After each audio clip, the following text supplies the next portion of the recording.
The boy had merely used the simplest draw slash, but it greatly shocked the woman who was a sword saint. It seemed that Ronan had only swung one sword, but in reality it was 3 slashes, and he had made the speed of the last slash the slowest. As if afraid that the professors of the Empire's top academy would not be able to see it clearly. This arrogant act also infuriated the sword saint, who sternly demanded to know who he learned his swordsmanship from. However, Ronan had never systematically studied swordsmanship. His skills were honed through hundreds of wars in his previous life, and Ronan was able to return to the present because of a kiss from a woman. Due to 3 immensely powerful, 4-winged giants suddenly descending upon the world, they rampaged through the Empire. In just 1 week, they destroyed more than half of the Empire's territory. To stop the giants, Ronan's punishment core was completely wiped out, and after Ronan exhausted himself killing the last giant, his life also came to an end. Ronan alone looked at the tragic scene before him, his heart filled with desolation. But at that moment, a strange voice suddenly sounded. It was my oversight. I did not expect there to be such a powerful human here. Ronan turned in terror, and saw that the voice came from the giant that had already died. The enraged Ronan stepped on its face. Because of you, half the Empire has become a wasteland of graves. Why are you not dead yet? Then Ronan showed a mocking expression. Do you know how the other 2 giants died? One was burned to ashes by Wylong's flames. The other was forever sealed by mages. He thought these words would enrage the giant, but it was not surprised. Powerful one. Do not describe the truth with shallow words. The children of the stars can share senses. I know how they died. I also know that those who fought them have also been wiped out. There will never be another strong one like you on this land. So the world you fought to protect will eventually be drowned by Starlight. Before it could finish, Ronan cut off its head with a single sword. Then Ronan began to wander aimlessly, wanting to see more of this world in his final moments. Just as Ronan was immersed in sorrow, he faintly heard a weak cry for help. So Ronan dragged his heavily wounded body toward the sound, but the person before him shocked him greatly. He did not expect General Adeshan to still be alive. This made Ronan feel some comfort. Seeing Ronan's arrival, the general quickly asked if the war had been won, and after learning that Ronan had killed the last giant, the general was relieved. Thank you so much, senior soldier Ronan. Hearing this, Ronan took the chance to make a request. Since you are so grateful, could you please properly bury my comrades? In the past, the bodies of the punishment corps were just discarded, but this time, they performed excellently. I think they deserve a proper burial. To this, the general said she was also barely holding on. It would be better for Ronan to handle it himself. As she finished speaking, Ronan coughed violently. You might be overestimating me. In my current state, I can only hold on for 1 more second at a time. Unfortunately, there are still too many things I have not done. What a pity. Hearing this, the general asked him, if you could live, what would you want to do? At this topic, a light sparkled in Ronan's eyes. Probably go to the academy to study. That was my late sister's wish. But it seems I have no chance. My family will soon be reunited. As he finished speaking, the sky suddenly cleared and shed a few rays of dawn. But the 2 stared in terror, because an 8-winged giant had appeared in the sky. They had not expected that the 4-winged giants they fought to kill were not the limit of giants. 8 wings were. And there were countless 4-winged followers, descending with the 8-winged giant. At this moment, the general's eyes were filled with despair. This was her 3rd time fighting giants. She did not expect it to end like this. But Ronan beside her firmly drew his sword, and asked the general to use floating magic to send him up for a final fight. The general was stunned. She did not expect that even in despair. Ronan had no thought of retreating. Suddenly the general thought of something. She stood up abruptly and kissed Ronan, and spat a bead into his mouth. This is a bead that can turn back time 4 times. I have used it 3 times. It is the secret to how a little tailor like me became a general. I will leave the last use to you. I believe you are the key to stopping the world's destruction, and if you meet me again, please advise me to stay a tailor. When Ronan opened his eyes again, he found himself back in his childhood hometown. Looking at the familiar scene, Ronan found it hard to accept at first. He did not expect what the general said to be true. There were still 10 years before the giants arrived. Could he really do it alone? Suddenly Ronan thought of something. If this was real, did that mean he could see his sister again? So he quickly grabbed a branch and ran toward home. On the way, a group of bullies caught his attention. Looking closely, Ronan was shocked, because the child being bullied was not tied up with rope, but someone was using magic to suspend him in the air. Ronan found it hard to believe. These were rare high-level talents even on the battlefield. In such a small village, there was someone who could use this rare magic. The blonde leader was now asking the boy if he had any more money. The boy said all his money went to buying medicine for his mother. Hearing this, the blonde was furious, and immediately ordered the boy using magic to hang him higher. But the kind Asher did not want to. Before Asher could lift the magic, Ronan hit him on the head with a stick. If you do not stop, that child will die. Hearing this, Asher quickly lowered the boy. The blonde was not happy about this. He told you to stop and you stop. Are you not taking me seriously? Ronan pulled Asher over. Ignore these trash for now. Tell me where you learned your telekinetic magic, Asher timidly said. He learned it from a magic book bought from a traveling merchant. Hearing this, Ronan was shocked. Using such a cheap magic book, to reach this level. His intuition told him that Asher could definitely play a role in fighting the giants. At that moment, the angry blonde had already drawn his sword. He gripped his sword tightly and slashed at Ronan. Ronan saw the blonde's flaw at a glance. Although his internal power was sufficient, his posture was a mess. Ronan simply sidestepped and dodged it. Seeing this, the blonde felt a bit flustered,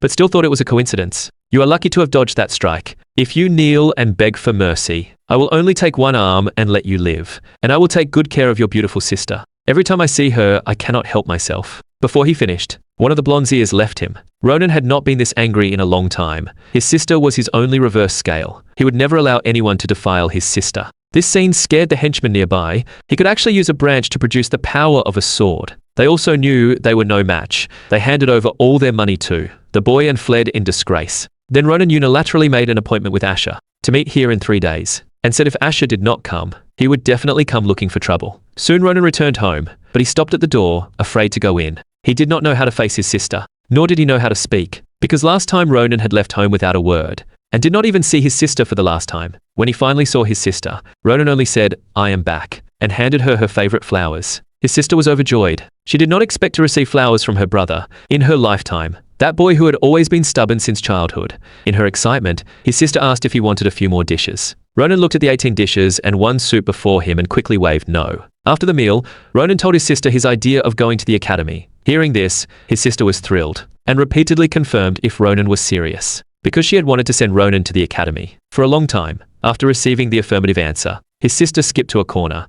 After rummaging through boxes and cabinets for a while, she brought out a large jar, filled with gold coins. Ronan was incredulous, and asked where she got so much money. His sister proudly put her hands on her hips. This was all to surprise you, so you could go to the academy whenever you wanted. Ronan was a bit embarrassed, and said this was far from enough, and told her to keep the money for herself, because he was going to the Empire's most prestigious Royal Feleon Academy. Boasts the top-tier faculty lineup on the continent, and was backed by the royal family's vast funds, so Feleon also had the strictest admission standards and sky-high tuition, and this was the Academy General Adeshan had specifically told him to attend. 3 days later, Ronan arrived at the meeting place with Asher as promised. Upon meeting, Ronan directly stated that tonight, he would conduct some tests on Asher. That was to use telekinesis on him to the maximum extent. He wanted to see Asher's limit. Asher was terrified after hearing this, and hesitated to act. But under Ronan's coercion, he had no choice but to use telekinetic magic on Ronan. After a round of testing, Ronan was surprised. He did not expect this guy to be even better than he thought. Although there was still some lack of stability and height, this feeling was very similar to the final battle. Back then, several mages had sent him to the same height as the giants, allowing him to fight freely. Ronan was very excited. Mages were already rare, and those with telekinetic talent were even rarer. He did not expect to have such a wonderful start. At this moment, Asher was about to give out, his hands trembling uncontrollably. Seeing this, Ronan told him to hold on a little longer. He needed to confirm one last thing. With that, Ronan drew his sword and swung it at the telekinetic magic, and actually severed Asher's magic power. Asher's face was full of disbelief. He had never heard of magic power being cut. Ronan did not explain, and told Asher to treat it as his special move. But in truth, Ronan himself did not understand this ability. His sword could not only cut magic, but could also wound the giant Ahayut, which even the Sword Saint could not harm. Unraveling the mystery of this ability was also one of his main tasks in this rebirth. But these could be studied slowly. There were more important things now. He then tossed his backpack to Asher. "Hurry up. We have one more thing to finish before dawn. It is a prerequisite for going to Feleon." Asher was stunned. "Did I hear that right, Ronan? We are going to that Feleon Academy that gathers all the Empire's elites." Ronan looked puzzled. "Do you not want to go?" "This is not a question of whether I want to go. Ronan, you have strong swordsmanship, so entering is no problem. But I have nothing." Ronan did not comfort him, but said sternly, "Do you really want to live your life like this, wasting your days? Are you really willing to waste your outstanding magical talent on pandering to small-time thugs? As a real man, once you realize your shortcomings, you should have the courage to change. Going to Feleon with me is a good start. Otherwise, you will definitely regret it later." Hearing this, Asher was deeply moved. It was the first time anyone had cared so much about his future, and he quickly agreed. Seeing this, Ronan showed a sly smile. Everything was under his control. Soon Ronan took Asher to a camp. Inside the camp, dozens of goblins were sleeping soundly. These goblins were a variant of goblins, Runa goblins. They were obsessed with gold and silver treasures, so they often raid consortia to seize treasures. Every full moon night they would gather their treasures and hold a celebration, and Ronan's target was the treasure they had hoarded. You just need to use telekinesis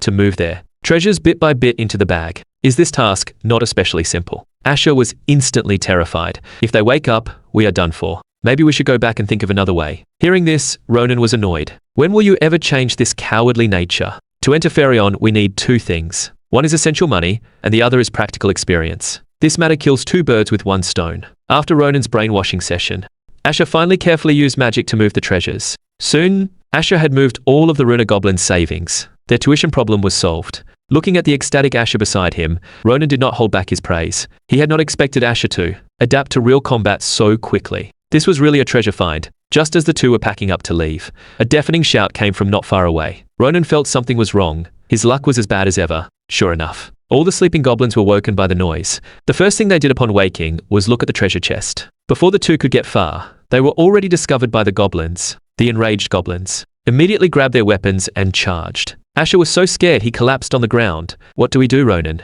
Maybe we should drop the treasure and run. Ronan refused his suggestion. Instead, he carefully examined the sword taken from the blonde. Based on this sword's weight and strength, he could probably make about 15 swings. Then Ronan estimated the number of goblins at about 30. After that, Ronan smiled slightly. 15 times is enough. Then Ronan drew his sword and slashed forward. This strike actually produced 3 attacks. Then he charged into the goblins like lightning. In just a few breaths, all 30 goblins were slain. This scene also made Asher fall into extreme shock. Unable to snap out of it for a long time, Ronan stretched his body and thought to himself, his current physical strength was still too low. He must train his body well when he got back. Just then, an arrow flew rapidly from behind Asher. Fortunately, Ronan reacted quickly and caught the arrow in time. Then 2 people walked over from not far away, saying they had mistaken Ronan and the other for prey, but they showed no sign of apology. Instead, they stared greedily at the backpacks behind Ronan and the other. Ronan did not give them a good face. Your acting is terrible. Who are you, really? Seeing their scheme exposed, the two were a bit embarrassed. Then one of them stepped forward with a smile and introduced himself. But once he was close enough, the man pulled out a dagger and slashed at Ronan. We are Kariburu. You picked the wrong kid. But his attack was easily deflected by Ronan. After remembering the organization Kariburu, Ronan's face showed anger. So you are those trash. Seeing the situation turn bad, the other also charged at Ronan, but he ignored Asher beside him, and was soon bound in place by Asher's telekinetic magic. Seeing this, Ronan was very pleased. Worthy of the person he had chosen. Then Ronan snatched the dagger from the man's hand, and unleashed dozens of slashes on him in an instant. Before the man could say another word, he shattered into countless pieces of flesh. Seeing this, Asher felt a chill in his heart. Was that really necessary, Ronan? To this, Ronan was unconcerned. These guys wanted to kill me, so naturally I could not let them go. Besides, they were from the notorious Kariburu po Achingang. They burn, kill, and loot without mercy. Letting them go would be a crime in itself. Just then, the bags carried by the 2 poachers suddenly shook violently. Curious, Ronan untied the rope, and a bird-like creature flew out. Looking closely, it was actually a very spiritual bird. Asher was instantly captivated by its appearance. Suddenly, Ronan noticed the chain on the bird's leg. This was a shackle used by Kariburu to capture fantasy species that could seal the target's magic power. As he was wondering, a greeting came from the blue bird. Asher was startled. This bird can actually talk. Ronan looked disgusted. This is clearly remote communication magic. The speaker must be the bird's owner. Hello, I am Baron, who studies fantasy species in the capital, and I am the guardian of this dream bird. It suddenly went missing last night and I could not contact it. It is a bit rude, but may I ask who you are? Hearing this, Ronan told him what had happened. After speaking,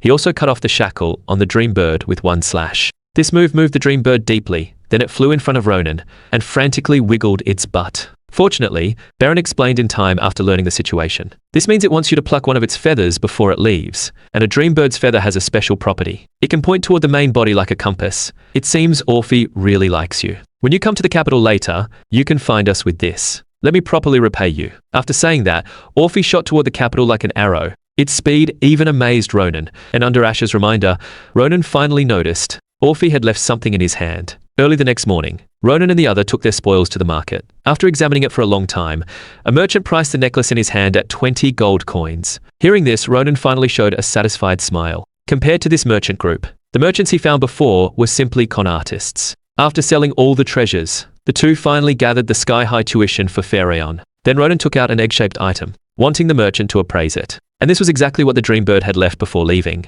At first he thought the dream bird had pooped on his hand, and immediately threw it away. But unexpectedly, the thing was not damaged at all. Instead, it shattered that huge rock into pieces. But after 2.5 minutes of careful observation, even the well-traveled merchant could only scratch his head awkwardly, saying he really could not tell what it was. Ronan sighed helplessly. It seemed he would have to ask Baron when he went to the capital. Then Ronan asked the merchant if there were any books about Feleon Academy. The merchant's eyes lit up. Coincidentally, my daughter is also going to take the Feleon exam. Then he called out to his daughter. Toward the entrance of the market, soon Malaya appeared before them with a confused look. But upon hearing this name, Ronan's body trembled violently. Then he quickly walked up to Malaya. Are you really Malaya? The one with the middle name, Sane. Hearing this, Malaya nodded in surprise, and asked how Ronan knew. Ronan did not answer, but fell into thought, because the Malaya he knew was clearly a rather heroic male figure. Thinking of this, Ronan unconsciously leaned close to Malaya's ear. Are you actually a man? Malaya was stunned. Then she looked down at her figure, which did not look like a man's at all, suspecting that Ronan either had bad eyesight or had a problem with his brain. Just as Ronan was still immersed in thought, an attack suddenly came. The enraged Malaya directly gave Ronan a big slap, but Ronan was not angry. Instead, under this powerful force, he found a familiar feeling. At this moment, Ronan was 100% certain that this hot-tempered woman before him was the Malaya he knew. He was the supply officer for Ronan when he was a punishment soldier in Alarain, because he was decisive and generous. He was very popular and left a deep impression on Ronan. But Malaya had a strange point, that whenever they made jokes between men, Malaya would fly into a rage and slap each of them. This had puzzled Ronan for a long time. He always thought that if he met again, he would definitely ask why he did that. But unfortunately, in the previous life, Malaya died before him. Ronan never expected that the answer to the question that troubled him for years was this, which made Ronan unable to help but laugh. And this laugh completely ignited Malaya's anger. It seems you have not learned your lesson yet. With that, she charged at Ronan again. But Ronan did not give her the chance, and directly punched her on the head. You are going too far. Letting you hit me once is already enough. Do not push it. Facing Ronan's lecture, Malaya only grew angrier, and suddenly used a headbutt to hit Ronan's chin, while shouting, so what if I hit you? Hearing this, Ronan stopped holding back, and immediately started grappling with Malaya. This sudden scene left the two beside them dumbfounded. After snapping out of it, they quickly ran over. Stop. You two stop fighting. After finally pulling them apart, Asher was completely stunned by the scene before him. The two who had been trying to kill each other just now were now sitting together calmly discussing matters. Ronan took out 3 swords and a staff, and asked Malaya to check their quality. Malaya was puzzled. Do you really need to carry 3 swords alone? Ronan explained that he prepared extra swords as backups, because he used swords quite vigorously. Malaya thought for a moment, and pointed at one of the swords, which was entirely black. These 3 swords are all of decent quality, especially this black iron sword, which many famous knights are also looking for. Then Malaya turned to look at Asher. Ronan left this staff for you, because you are a precious mage. Right. What type of magic do you use? Asher was flattered, and shyly said he only knew telekinetic magic. Hearing this, Malaya reacted strongly. It is actually telekinetic magic. If you perform well, you might even get a scholarship. Asher is basically a sure thing. What about you, Ronan? What technique are you going to show in the skills test? Ronan was confused. What showing technique? Hearing this, Malaya patiently explained. To enter Feleon, you must take a written test and a skills test. And the so-called skills test is to show your skills in front of the professors. Usually nobles will show family secret techniques, and most applicants for the martial arts major will choose to show their own magical combat method. Ronan was puzzled after hearing this. How can non-majors use magic at this age? Malaya stared wide-eyed. Using the magic we are familiar with in battle. Isn't that the most basic combat method? You wouldn't even know about magic sensing, would you? Ronan was completely confused. Isn't sensing magic just like detecting aura? This sentence completely broke Malaya. She felt like she was explaining calculus to a 3-year-old. After some thought, Malaya picked up Ronan's 2 short swords and prepared to conduct special training for him. Ronan sounded reluctant. After all, he only had these 3 swords. He would hate to break them. To this, Malaya had to promise that she would compensate triple if she broke them. But before that, she had to properly explain things to Ronan. As everyone knows, magic is the fundamental power that encompasses all things. Like air, it is a natural energy that exists everywhere in the world. But not everyone can use magic. To use magic, you must be able to see and feel your own magic. That is the so-called magic sensing. Although the time needed to reach this stage varies depending on the individual's training method and talent and other factors. Usually, after about a year of training, most people can sense it. Applicants who want to enter Feleon Academy must go beyond this stage and be able to skillfully display their own unique magic. Application method to have a chance to knock on Feleon's door. And you, Ronan, not only cannot sense magic, but you cannot even tell the difference between magic and aura. With this, you still want to enter Feleon. That is simply wishful thinking. Although aura, from a certain angle, is also a form of magic, the difference between the two is vast. Because even those golden talented geniuses need at least 10 years of hard work to master aura. After hearing Malaya's detailed explanation, Ronan finally understood a bit. He had encountered such opponents on the battlefield before. Those people claimed to be possessors of aura. Ronan had not expected them to be such remarkable beings. Although they were indeed a bit troublesome to deal with, in the end they could only become souls beneath his sword. Before Ronan could savor it further, Malaya said. That is enough for theory. Now let's start the practical part. Before she finished, Malaya had already activated her magic and appeared before Ronan with her combat method. This speed made Ronan alert, but this surprise attack was still easily blocked by him. Then with just one swing, he successfully pushed her back. Malaya was also stunned. She had wanted to end the fight in one move, because she did not think a brat who did not even understand magic could join Feleon, rather than let Ronan embarrass himself in the exam. Better to make him face reality now. But unexpectedly, she was the one being suppressed by Ronan, who did not even know how to use magic. Taking advantage of Malaya's moment of distraction, Ronan directly knocked her back 2.5 meters with one sword. Your skills are quite good. Never mind the magic. You have a lot of talent in swordsmanship. Just improve your center of gravity control, and you can make great progress. With that, Ronan turned to leave, and reminded Malaya not to forget her promise. Feeling underestimated, Malaya was furious. You do not think you have already won, do you? But before she could finish her harsh words, the short sword in her hand shattered into countless pieces. Watching Ronan's fading figure, Malaya froze in place. Who exactly is this guy? The next day, Ronan not only received enough money to buy 3 swords, but also the written test pass papers, and key points that Malaya had prepared for them. It turned out Malaya had wanted to personally tutor him and Asher, but the merchant caravan had to go to other towns for business, and had to leave early. In the following days, Ronan studied written test knowledge during the day, and hunted magical beasts at night, to improve his stamina and physical adaptability. Soon a month passed in the blink of an eye. Ronan and Asher finally arrived at the long-awaited Feleon Academy. Looking at the palace-like magnificent building before him, Asher was completely mesmerized, and kept exclaiming in amazement. Ronan, however, was lost in thought. It seemed that guy was also at Feleon at this time. He might even see him during this exam. Then Asher suddenly leaned over, and asked if he had brought the dream bird's feather. Ronan had planned to find Baron after the exam, but the moment he took out the feather, it began to tremble violently, and the direction the feather pointed happened to be the building right in front of them. At the same time, Baron was about to open the window for some fresh air, but the next moment, a terrifying face came into view. This sudden scene stunned both the lion and the bird. Then Baron trembled as he hugged the dream bird. Who are you? Could you be those bastards coveting Orphe again? It was not until Ronan raised the feather high that Baron finally understood. So you are my benefactors. Ronan was also surprised. He did not expect the Dreambird's owner to be a rare lion beastman and a somewhat famous professor at Feleon. After a brief exchange, learning that Ronan and Asher were applicants, Baron sighed. If I had known my benefactors were applicants,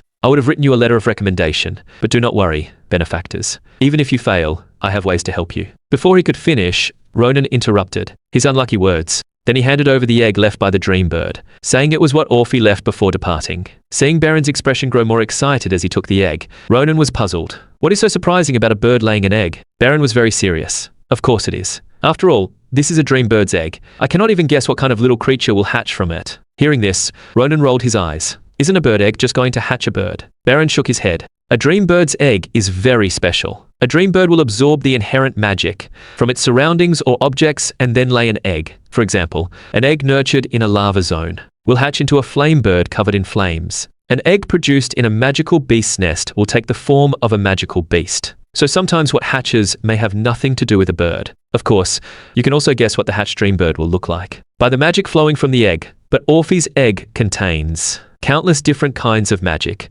boiling and churning like molten iron in a furnace. From the current situation, it is hard for me to tell you exactly what this egg will hatch. Ronan was shocked. He did not expect such a small egg to have so much meaning, as expected of the legendary fantasy species. After some thought, Baron shyly spoke again, actually wanting to entrust this egg to Ronan. Ronan was surprised, but shouldn't this egg be extremely precious? Baron did not deny it. This egg is indeed precious. After all, a dream bird only lays one egg in its lifetime, but since Orphe left such a precious egg to you, Orphe has accompanied me through a long time. I want to respect my friend's wishes, so I hope you can take good care of it. Hearing this, Ronan immediately agreed, because he was also curious about what this egg would hatch. Just as Ronan stood up to leave, Baron stopped him. I have been troubled about how to repay you since this egg is entrusted to you. There is a very suitable thing. With that, Baron took out a scroll, which recorded a location that could help the egg. After saying goodbye to Baron, Ronan arrived at the martial arts skills test field. Sitting before him were the 5 professors responsible for the assessment. The elderly man in the middle was Feleon's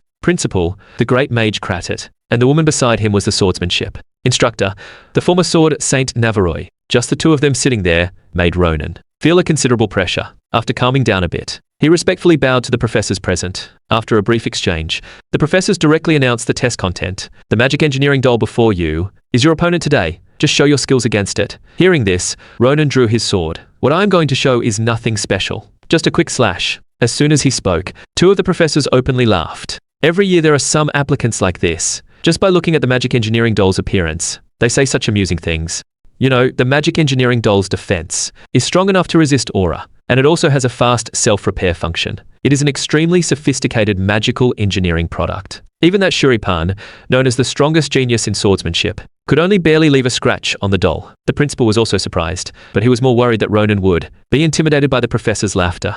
But the next moment, the principal's pupils contracted sharply. How can this child have such an aura at this age? Not far away, Ronan had already assumed a ready stance. Then he applied a little force with his feet and swung his sword at the doll with great speed. In an instant, Ronan had already completed the slash. Then he bowed slightly toward the professor's platform. My demonstration is over. As soon as he finished speaking, the two professors started mocking again. He really just showed an ordinary slash. This makes it hard to give him a score. Then the blonde professor looked at the principal, wanting to ask for his opinion. By now, the other professor, Nabiroje, had already stepped onto the professor's platform. The next moment, she suddenly charged toward Ronan. Under everyone's stunned gaze, she, directly, placed her sword against Ronan's neck. Tell me, who did you learn your swordsmanship from? Nabiroje's chest heaved violently, her voice filled with barely contained anger. Ronan was confused by her actions. Who did I learn from? I do not understand what you are saying. So Nabiroje changed the question. Did you see my movement just now? Hearing this, Ronan answered honestly. Yes, your swordsmanship is very impressive.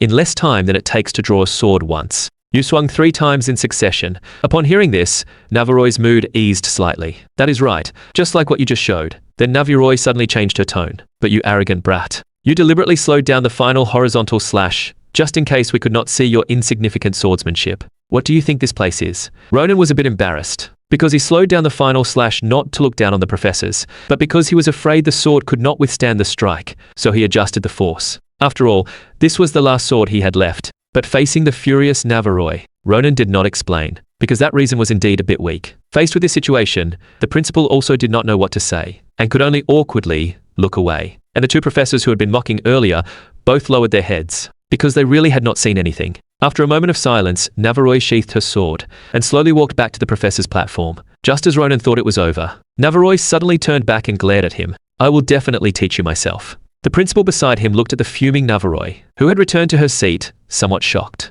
That last sentence sounded like she had already recognized the kid as her disciple. It seemed he also needed to stay alert. Thank you for your hard work, Ronan. But we have one last public question. This question has no right answer. Just answer it however you like. What do you most want to learn at Feleon? Ronan was stunned for 2.5 seconds. Memories kept flooding back. Then he answered with determined eyes. I think I want to learn how to live without regrets. After Ronan left, the principal suddenly laughed. That question is a bit difficult. I do not even know how to teach that. And the blonde professor beside him quickly leaned in, asking the principal what had happened. The principal did not speak. He just looked up at the magic engineering doll ahead. Everyone followed his gaze, and saw that the doll Ronan had slashed had suddenly cracked. Then with a loud crash, the doll broke in two. Both professors were completely shocked. This was the first time the magic engineering doll had suffered such damage. On the other side, Ronan, who had already left the exam hall, was still thinking about what had just happened. Nabiroje's presence and swordsmanship were unforgettable to him. Even his past self would not have been confident in victory. He had thought he was already battle-hardened, but he did not expect he still had a long way to go.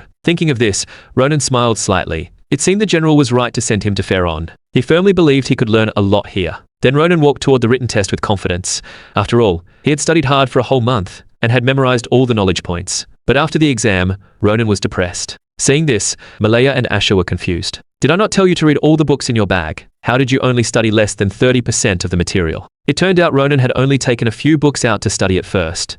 But he studied so seriously that he forgot there were still a bunch of books waiting for him in the bag. Malaya was speechless. She did not expect there to be such an idiot in the world. But seeing Ronan so heartbroken, Malaya could only quickly comfort him. The skills test is much more important than the written test. With your skills, you will definitely be fine. Just then, a huge magic circle appeared out of nowhere. Everyone nervously crowded around to find their names. Soon Malaya and the others saw their names. Asha, magic skills test, 12th place. Written test tied for 1st place. Malaya, martial arts skills test, 9th place. Written test, 9th place. The two who passed hugged each other excitedly, sighing that their hard work had finally paid off. In her excitement, Malaya turned to look at Ronan expectantly, wanting to ask about his ranking, but what she saw was a dejected Ronan. My name is not on there. Hearing this, both were stunned. Are you joking? Did you not look carefully? Ronan said he had looked dozens of times, even checking every corner. As he finished speaking, a deafening explosion sounded, and this was exactly the special treatment given to the top 3 in each major. The glorious immortal phoenix used magic to announce their scores. With the immortal phoenix's cry,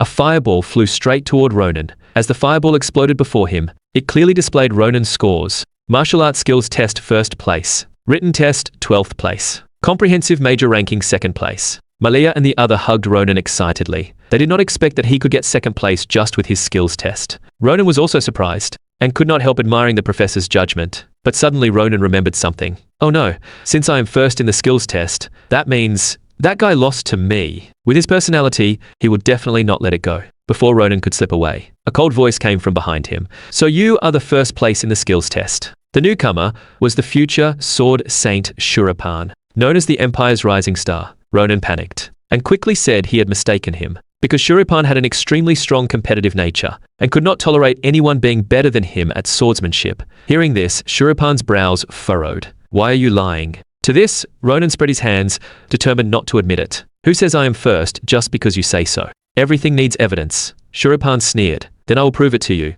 With that, Shulripan's sword thrust straight at Ronan's face with a whistling sound, but it was still blocked by Ronan. This is the evidence. If you were not first, you would not have reacted in time. Please let me see your true skill. Ronan was annoyed. He did not expect this madman had not changed at all. Then Ronan suddenly leaped backward. While turning his wrist, 3 condensed sword energies slashed toward Shulripan. Although Shulripan blocked the 3 incoming sword energies, the powerful force made his hands tremble uncontrollably. This is my skill. Are you satisfied now? Ronan thought it would end here. But unexpectedly, Shulripan charged again with his sword. I admit your swordsmanship is indeed excellent, but it is not yet at the level of surpassing me. So show me all your hidden strength. What you have shown so far is not enough to convince me. Seeing Shulripan's increasingly fierce gaze, Ronan's head was spinning. It was precisely because this guy was too serious that he had not wanted to run into him. If this continued, he might even use aura. With his current physical condition, he definitely could not handle it. Thinking of this, Ronan turned and ran without hesitation. Seeing this, Shulripan was furious. What are you doing?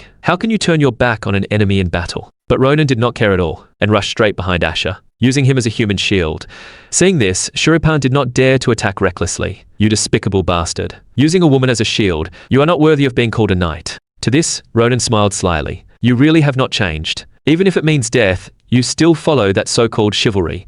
With that, Ronan clenched his fist and punched Shulripan's nose. Let me tell you another secret. Asher is actually a man. This painful blow made Shulripan see black for an instant. When he came to and opened his eyes again, Ronan had already dragged Asher and the other far away. Just then, Feleon's security team rushed over. The bald guard leader saw the injured Shulripan and was stunned. Lord Shulripan, I heard you had a fight with someone. Can you describe that person's physical features? Our security team will start the search immediately. Hearing this, Shulripan brushed the dust off his clothes. You do not need to be so formal. I am not the Duke's son now, just a Feleon applicant. And do not worry about this. It was just a fair fight. I will handle it myself. Suddenly Shulripan's eyes widened, because his sword, made of top-grade mithril, actually had cracks in it. Although he did think Ronan was skilled, he did not expect Ronan to achieve this, with just an ordinary sword. Shulripan smiled in relief, his eyes filled with the excitement and fervor of finding a worthy rival. Ronan, I will remember you. The next morning, in a forest near the capital, Ronan was staring down at the map in his hand, carefully checking the route. But Asher beside him was always distracted. Ronan, is this really okay? I heard that the person you fought yesterday is from the Grandier family, second only to the royal family. The heir of that family. Ronan said Asher's worries were completely unnecessary, because Shulripan was just obsessed with swordsmanship. His character was actually very good. He had his own beliefs and principles. One could say he was a model of a perfect noble. If he really wanted to cause trouble, they would. Already be eating breakfast in prison by now. After a long trek, Ronan finally found the place Professor Baron had mentioned, a river called Peneladosem, which was an extremely precious magic ley line. The so-called magic ley line was when magic wandering around the world gathered in one place, for some reason to form a lake, just the magic overflowing from it, turned ordinary stones into high-grade magic stones, and ordinary weeds into rare treasures, precisely because its value was immeasurable. Most people wanted to claim it for themselves. Ronan himself found it surprising. He did not expect Professor Baron to be willing to share such a good thing with them. Asher, feeling the magic flowing in the air, was shocked. It was his first time feeling such a vast amount of magic. He believed that if he used magic here, he could easily cast high-level magic that he normally could not use. Even more amazingly, the egg of Orpha that Ronan carried was emitting a dazzling light and absorbing magic at an astonishing speed. Suddenly, Asher thought of something. Ronan, do you not find it strange? According to Professor Baron, a place rich in magic like this would attract a large number of fantasy species and ordinary animals. But from just now, we have not even heard a single animal cry. Asher's words were like a bucket of cold water that instantly woke Ronan. He stood up abruptly and took a deep breath. His nose immediately caught a faint smell of blood. Ronan rubbed his brow, his tone helpless. Why did trouble follow him wherever he went? Asher, find a place to hide first. I smell blood. Sure enough, the next moment, 5 magic gleaming arrows shot out from the depths of the dense forest. Just as the arrows were about to hit, Ronan's eyes sharpened. With a swing of his sword, the 5 arrows were cut in half in an instant. Looking at the arrow's appearance, Ronan suddenly remembered something. Once, a member of his squad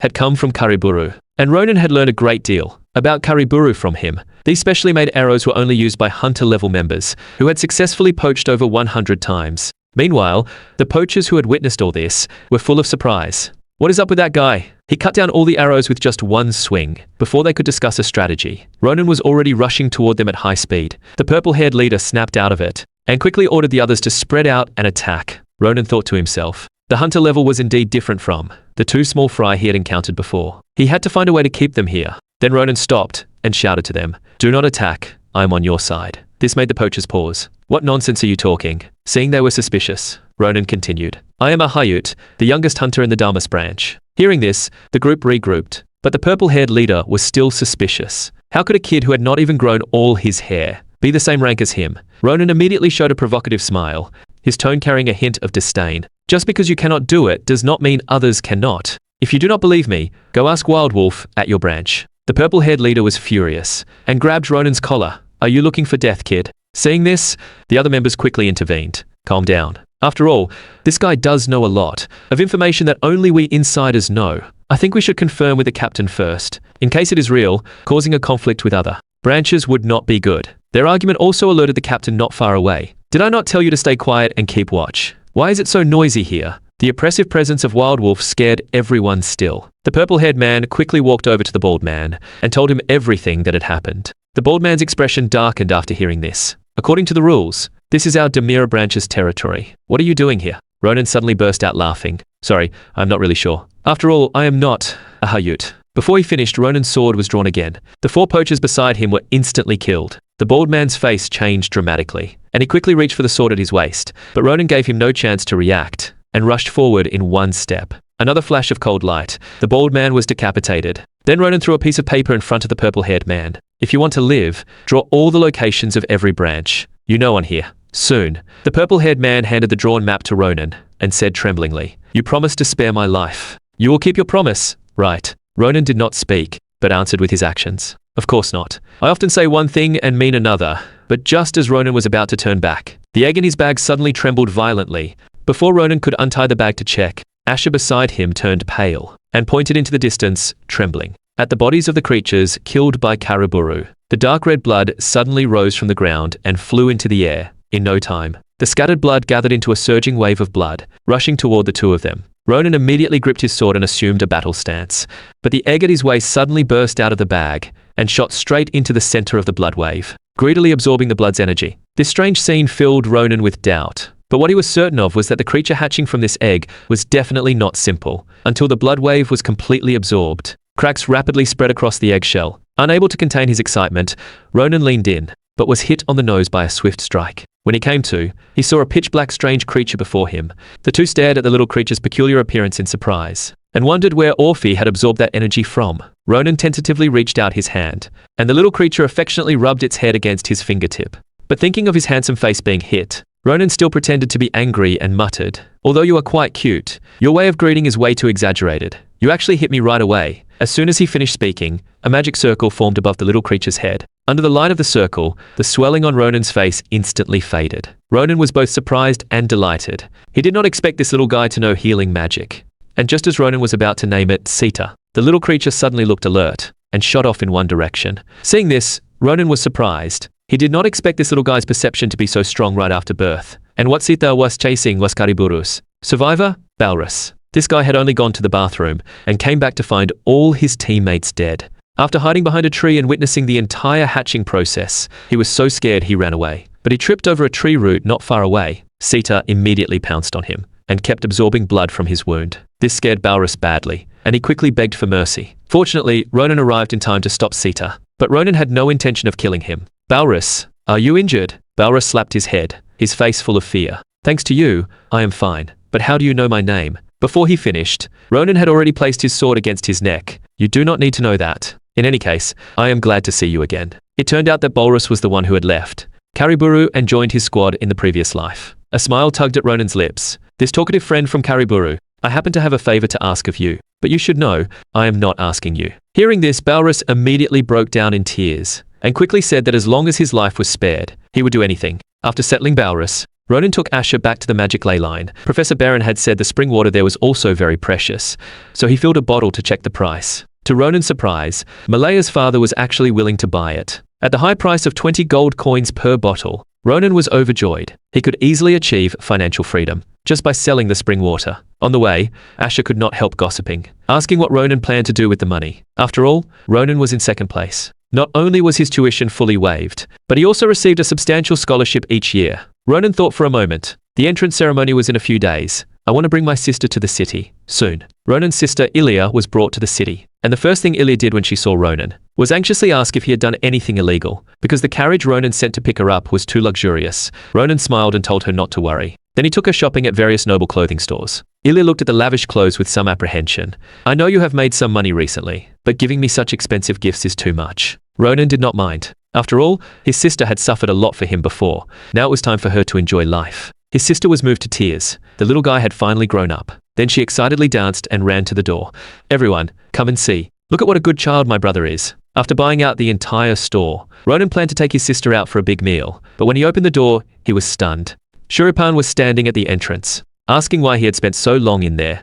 Ronan was startled by Shulripan's sudden appearance. Why are you here? Are you a stalker or something? Shulripan said he was just picking up his new sword and happened to see Ronan on the way, so he waited. Ronan was speechless. Is that not stalking? Do not make me hit you when I am in my happiest mood. Shulripan also gripped his sword hilt. That suits me just fine. Just as the tension between them was about to erupt, Ilya suddenly stepped in front of Ronan. Ronan, did I not tell you to speak politely? Ronan broke out in a cold sweat. It was that bastard behind you who started it first. But his sister shook her finger with a stern face. Are you getting too big for your boots now? You made a mistake and still talk back. After scolding Ronan, Ilya tucked her hair behind her ear, then turned and apologized to Shulripan. I am really sorry. Although my brother is indeed a bit rude, he is actually very kind at heart. This is all because I did not teach him well, so please forgive my brother. Shulripan panicked instantly. A blush unconsciously appeared on his face. His heart pounded like thunder. For the first time, this heart that only lived for the sword lost its rhythm because of a woman. Then Shulripan stammered, saying Ilya had done nothing wrong.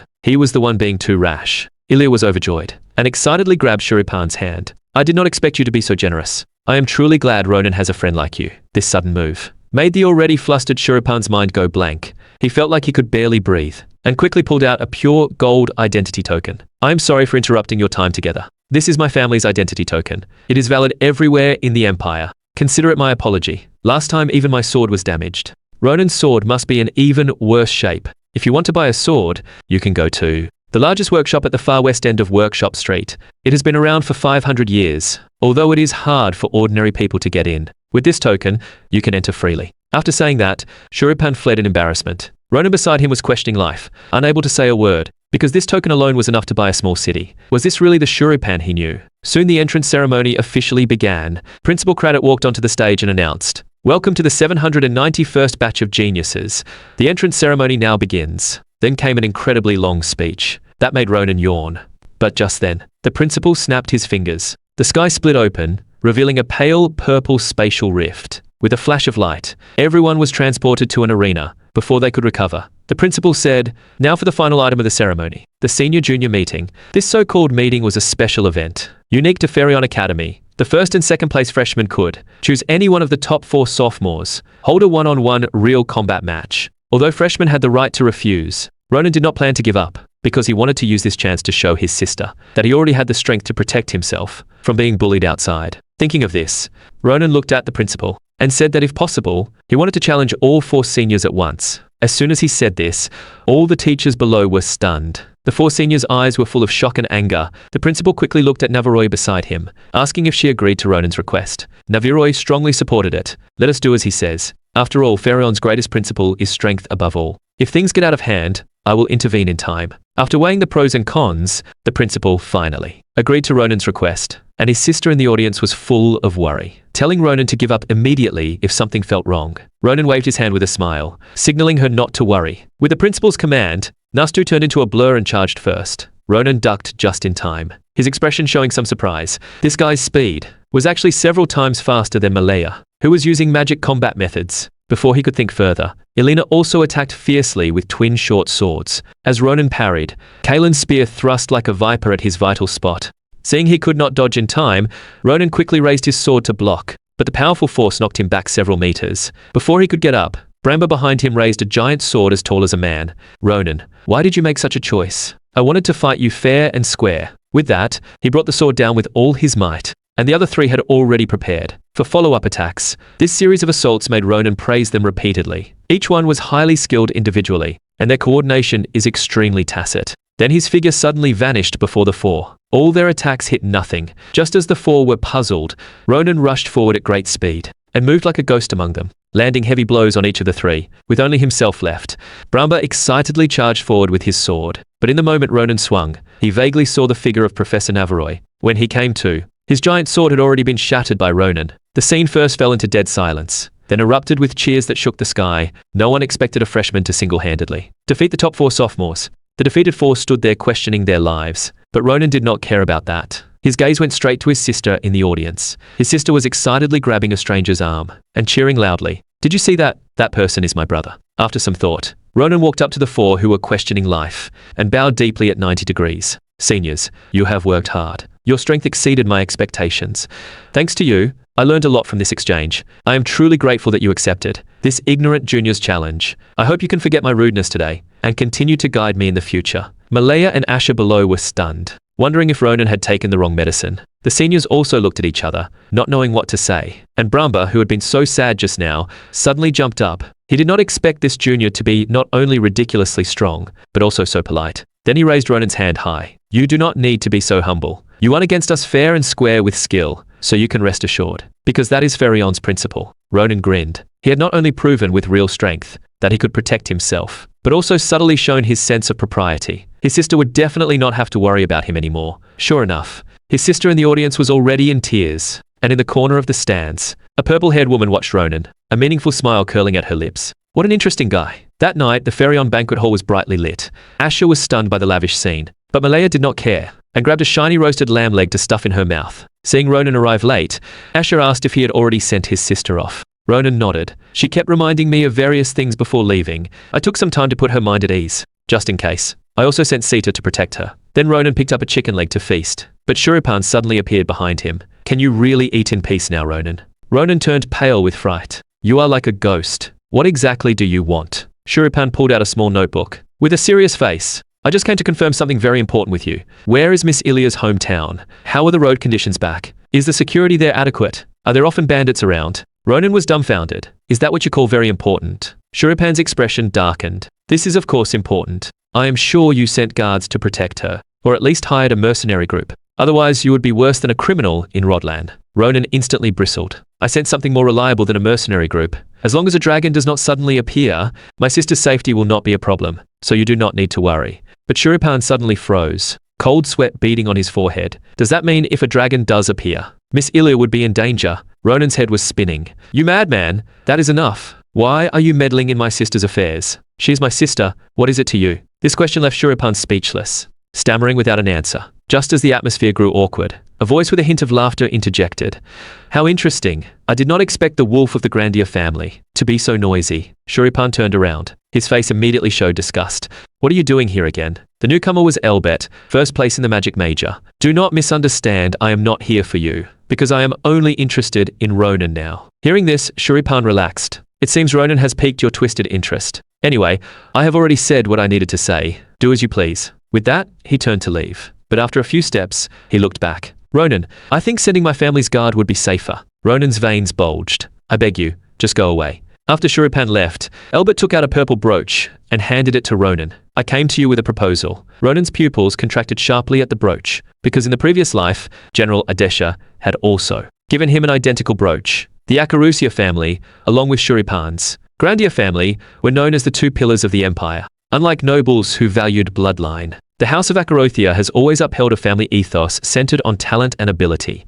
They would give opportunities to rising talents. And the symbol of this opportunity was the brooch now in Ronan's hand. I believe you know what this means. I hope you make a wise choice. After all, if a beast stays too long among sheep, it will eventually become a tamed sheep. Time quickly came to the first day of school. This academy, which held strength above all as its creed. Level differences are clearly displayed even in dormitory allocation. Mid-ranking students lived in apartments, with single rooms and free cafeteria. The dormitory life was quite pleasant, while the bottom 30% of students were all crammed into a crooked wooden hut. In the corner of the academy, among them were some noble sons. Usually they would make a scene on the first day. The teachers would patiently explain to them that the only way to leave this place was to study hard, otherwise they would still be here next semester. And the top 10% of students, including Ronan, each were assigned a villa. It could only be described as magnificent. Its luxury made Ronan gasp, just as Ronan was touring the villa rooms. A document on the table caught his attention. This was Feleon's course registration form. Students could freely choose the courses they wanted to study. As the pen moved swiftly across the paper,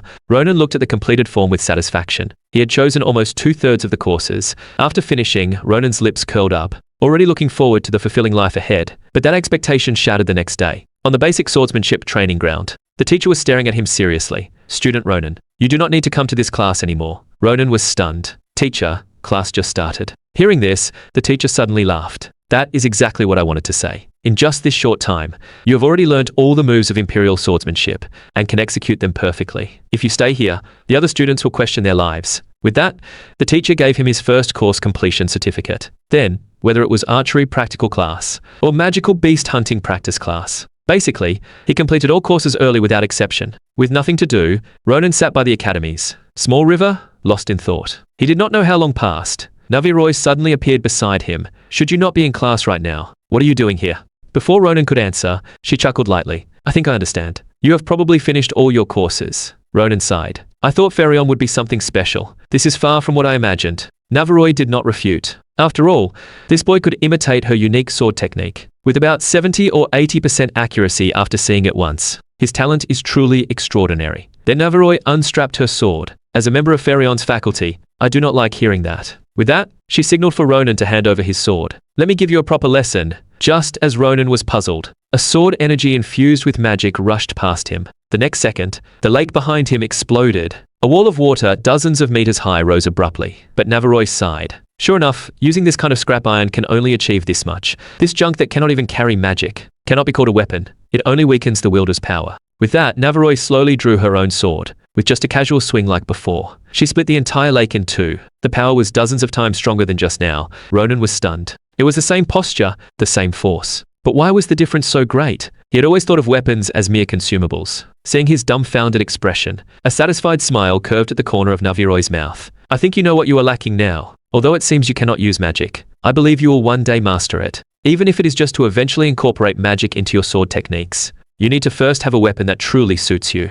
After a moment of silence, Nabiroje told Ronan to come to her class from now on. Ronan looked up in surprise. "Is your class not only open to second-year students and above?" "That may be true, but I will apply for special permission from the academy. However, there is one condition for you to attend. The condition is that you must find a proper weapon." So Ronan brought Asher and the others straight to the blacksmith shop Shulripan had mentioned. But looking at the shabby little house before them, they could hardly believe this was the blacksmith shop that the Grandier family frequented. And when Ronan and the others pushed the door open, it was empty inside. Just as the three were puzzled, a furry large hand pushed open the inner door. Then a werewolf over 2.5 meters tall stood before them with a fierce expression, asking what they wanted. Ronan immediately took out the Grandier family identity token, saying he was here for a weapon. But the werewolf yawned carelessly. "We do not do business with brats. You can get lost." Then his gaze suddenly locked onto Asher. "But I am hungry right now. If you are willing to give me one of this guy's arms, I might consider receiving you." This scared Asher behind him, and he quickly said he smelled bad and was not tasty. Ronan's eyes turned cold in an instant. He drew his longsword with his right hand, the tip pointing straight at the werewolf's abdomen, but the werewolf only felt the pain, without any injury on his body. The next moment, a layer of faint blue translucent armor slowly appeared. Seeing Ronan's grip on the sword tighten again, the werewolf's expression changed instantly. "Misunderstanding, all misunderstanding. This is our blacksmith shop's rule. First-time visitors must pass a strength test. I also wanted to test the effect of this translucent armor of mine, so I deliberately provoked you." Although this reason was a bit absurd, Ronan felt that this guy was not lying, so he sheathed his sword. "I suggest you play this routine at noon instead." He smiled and apologized to Asher. "Sorry, I might have scared you, but you can rest assured. I do not eat people." My name is Didiwei, and I'm the gatekeeper of this blacksmith shop. This is just the entrance to our shop. Now let me take you to the real workshop." Then Didiwei led them inside, and firmly pressed a button embedded in the brickwork. With a click, the rumbling of gears turning came from underground. The stone slab beneath their feet suddenly shook violently. Then the entire floor carried them down rapidly. They did not expect a hidden underground city to be here. And this was the best and largest blacksmith shop in the capital, Perugia. Didiwei patted his chest. "Since you have passed my test, Ronan, I will responsibly show you around, not this underground city, but the most outstanding master craftsman in the entire empire." Soon, Didiwei brought Ronan and the others to the innermost blacksmith shop in the underground city. The old man inside, who was hammering metal, was the legendary craftsman Duran with 400 years of forging experience. Hearing Didiwei's noise, Duran stopped his hammer. "I did not expect you to bring 3 people at once. That means one of the guests is strong enough, right?" Didiwei immediately straightened his back and pointed at Ronan behind him. "Of course, this kid's strength will definitely surprise you." But Duran, seeing Ronan's still somewhat youthful appearance, clearly did not believe it. Words are empty. Since forging a sword requires combining the wielder's characteristics, why not show me some real skill? Although Ronan was a bit confused, he still drew the black iron sword at his waist as told.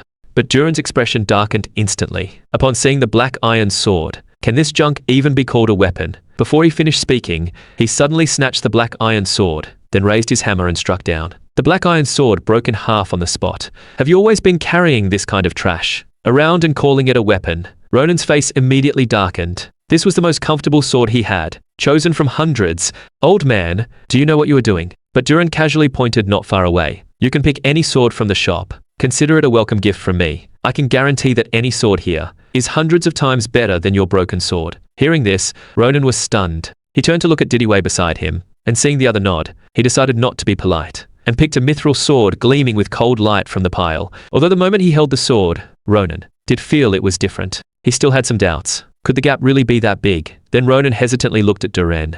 There was a hint of tentativeness in his voice. "Promise me that no matter how much damage I cause, I will not have to pay compensation." Duran waved his hand, his tone very direct. "Use your strongest swordsmanship. I will not ask you to pay for any damage." After getting the promise, Ronan gently gripped the mithril sword and recalled the sword technique that Professor Nabiroje had demonstrated yesterday. Seeing this, Duran's pupils contracted sharply. The sword momentum on Ronan vaguely carried traces of Nabiroje's style. The next moment, the sword light suddenly fell, with a deafening crash. The blacksmith shop's wall was shattered on the spot, and 100-meter-long deep crack split the ground. Ronan and Duran both froze in place, stunned. Duran's tone no longer held its previous disdain. "I said you do not need to compensate, so do not worry. But I have one question. Are you a disciple of Nabiroje?" Hearing this, Ronan was startled. "Do you also know Professor Nabiroje?" Duran nodded, a hint of pride on his face. "Of course.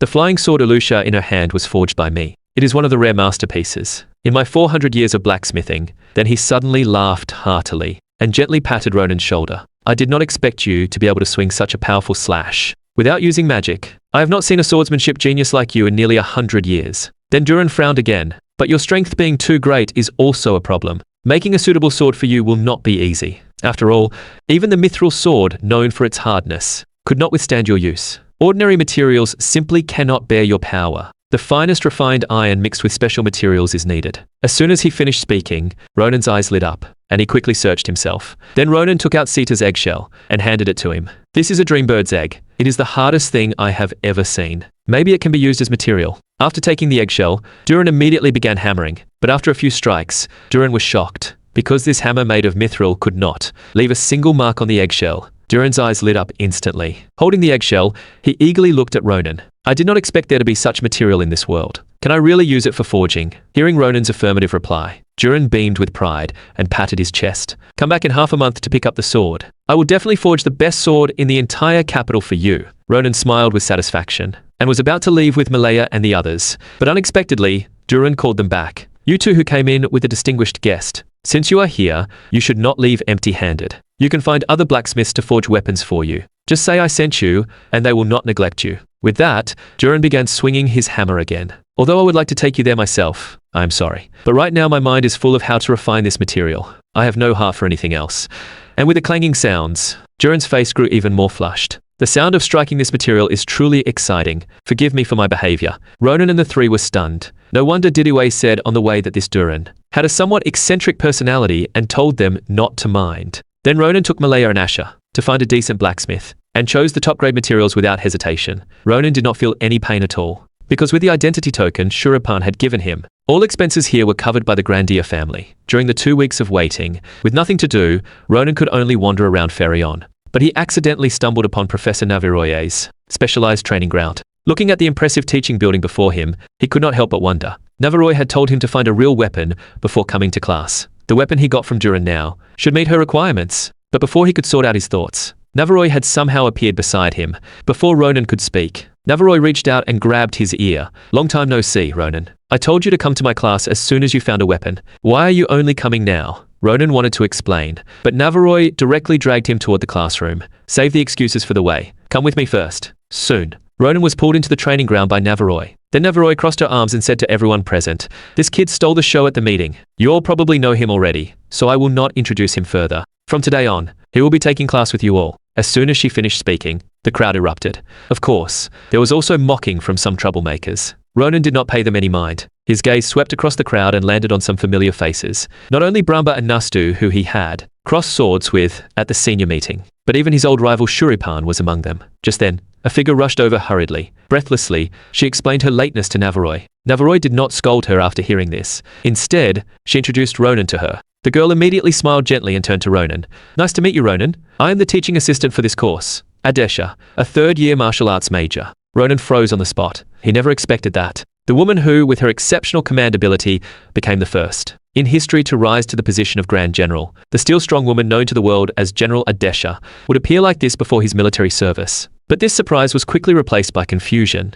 Adesha's figure moved back and forth among the crowd. Was this so-called teaching assistant basically just a babysitter? Anyone could order her around. Just then, a male student walked up to Ronan. There was a hint of tentativeness in his tone. "Hello, Ronan. I am Owen, a third year. I've heard a lot about your outstanding performance at the meeting, so I would like to take this chance to learn from you. How about a sparring match?" But Ronan's attention was completely on Adeshan, and he had no interest in sparring. But Owen would not let it go.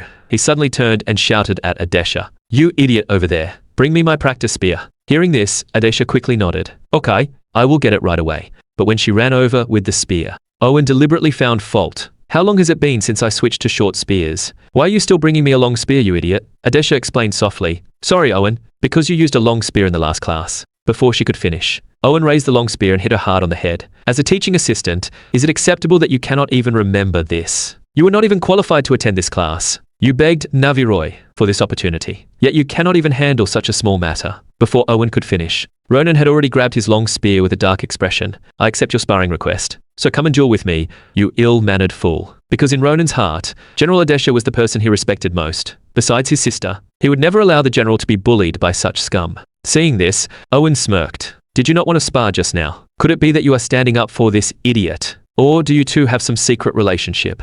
Before he could finish, Ronan thrust his sword fiercely at Owen's spear, and Owen was sent flying dozens of meters by the strike. After steadying himself, Owen's face was filled with disbelief. This guy clearly did not even use magic, so why was the power so terrifying? Ronan looked at him, his tone ice cold. "You kept shouting about wanting a short spear, so I wanted to help you switch. How about it? Can we duel now?" Hearing this, Owen looked down and found that the long spear in his hand had broken in two. The fury of being humiliated twice overclouded his mind. He gripped the broken spear tip and lunged madly at Ronan. Seeing the incoming attack, Ronan did not rush to dodge. Until the spear tip was only 0.01 centimeters away, he suddenly struck, and with a casual swing, he knocked him back. Then Ronan slammed his sword into his face. The powerful force made Owen see black and nearly faint, but Ronan was not satisfied yet, and charged forward again to deliver a black mamba strike. Owen, hit by this combo, finally collapsed on the ground, convulsing. After doing all this, Ronan pointed his wooden sword at the others, who had also ordered Adeshan around. "Now it is your turn. If it is such a small matter, why bother others? Is the teaching assistant your personal servant? Or do you find bullying people fun? Then bully me instead. I am very easy to bully." With that, Ronan unleashed an overwhelming aura. The pressure scared the others so much they nearly wet themselves. Seeing this, Adeshan quickly rushed forward to block Ronan. "Stop, Ronan. Although I do not know why you are making such a scene for me, I am really fine. Please calm down." But Ronan showed no sign of stopping. "I cannot stand these fools treating you like this. At least in this empire, no one can humiliate you." With that, Ronan gently pushed Adeshan aside. "If I do not teach all of them a lesson today, I will not stop." Just then, Nabiroje's authoritative voice suddenly sounded. "This farce is over, Ronan." The moment she finished speaking, a terrifying pressure instantly enveloped the entire field. Ronan froze on the spot. It was not that he did not want to move, but his body would not obey. as if pinned down by a lurking giant serpent. Even breathing became extremely difficult. What you did just now was sparring, so I will not pursue Owen's matter. After all, on the battlefield, he could suffer worse injuries. But if you want to make a big scene, as a teacher, I can no longer stand by. Ronan gritted his teeth, very dissatisfied with Nabiroje's inaction. She had clearly known all along that the teaching assistant was being bullied, yet chose to stand by and watch. Nabiroje did not explain, but only intensified her tone. This is between me and the teaching assistant. It is not a problem for you to get involved in. I warn you one last time. Will you stop or not? Hearing this, Ronan's eyes suddenly sharpened. He pushed his body with all his might, trying to break free from Nabiroje's pressure. In the end, Ronan succeeded. He slowly raised his wooden sword, pointing it at Nabiroje. No matter how many times you ask, my answer is the same. I will not stop until I achieve my goal. Hearing this, Nabiroje sighed helplessly. Then I will have to do this the hard way. As she softly uttered the word, enough, Ronan only felt a giant serpent open its bloody maw and rush at him. In an instant, Ronan lost consciousness and fainted. In his dream, he saw the iron-blooded general again. At that time, she knew the war against the giants was a near certain death. Yet she still took on the heavy responsibility of commander without hesitation.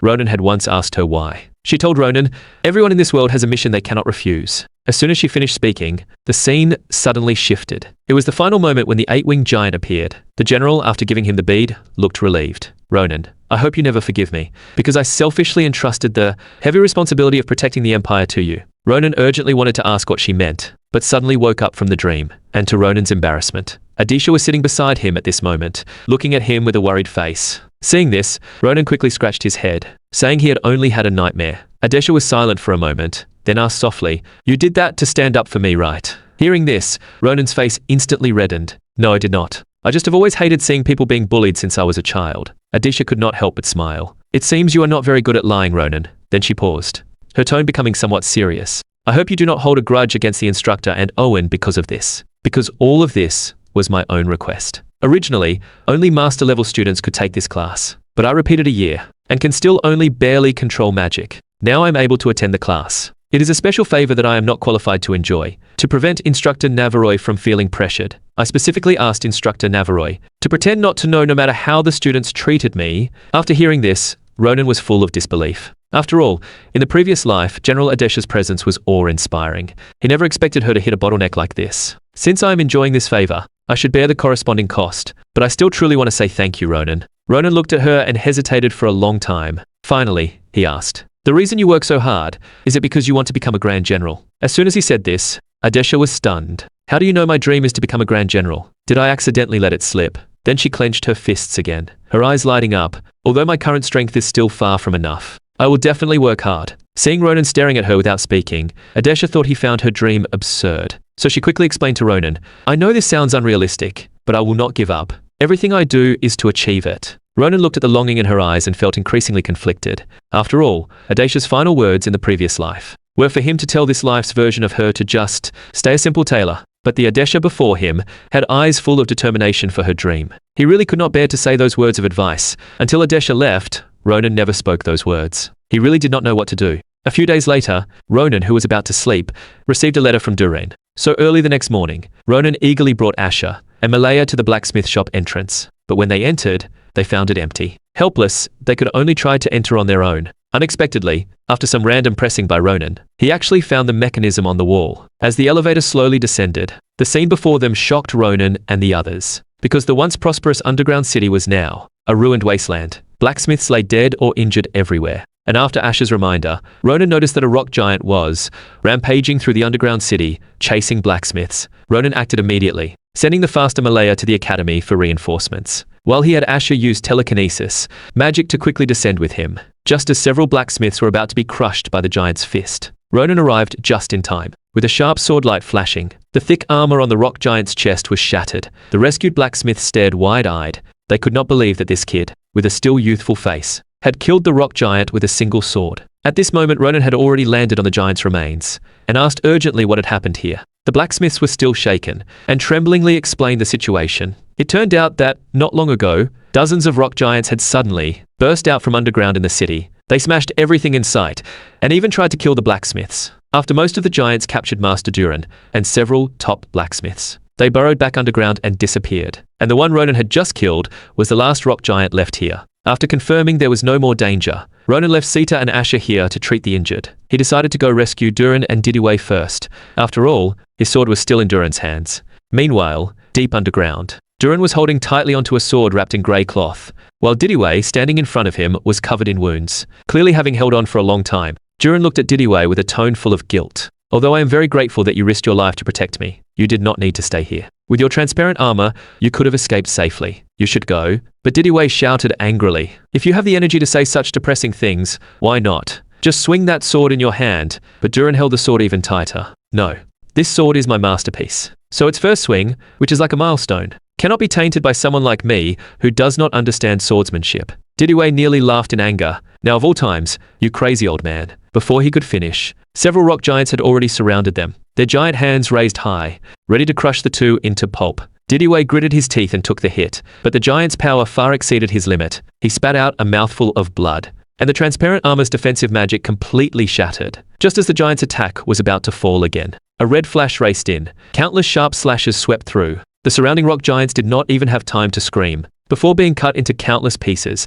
Then Ronan lightly landed before them. Leave the rest to me. Seeing Ronan suddenly appear, Duran and Didiwei were stunned. How did you get past all those rock giants on the way? Ronan just smiled calmly. I took care of them while saving the other blacksmiths. Now only a few are left here. With that, he reached out his hand to Duran. You should give me my sword now. The sword I have now cannot handle many more slashes. Hearing this, Duran hesitated for a moment, then unwrapped the cloth and handed the sword over. This is indeed the peerless sword forged for you. But unfortunately, I did not have time to make a scabbard for it. And the moment Ronan gripped the hilt, he felt something unusual. The sword was as light as if it had no weight. Yet his palm could faintly feel a scorching power flowing within. Perfect. Let this rock giant, famous for its defense, test the sword's power. Just then, several more rock giants appeared ahead. Ronan swung the sword without hesitation. A dazzling red sword energy shot out. The overwhelming power instantly shattered the rock giants into pieces. Even Ronan himself was stunned by the terrifying power. Professor Nabiroje was not lying. The gap that a weapon makes is really this huge. Seeing this, Duran's eyes lit up.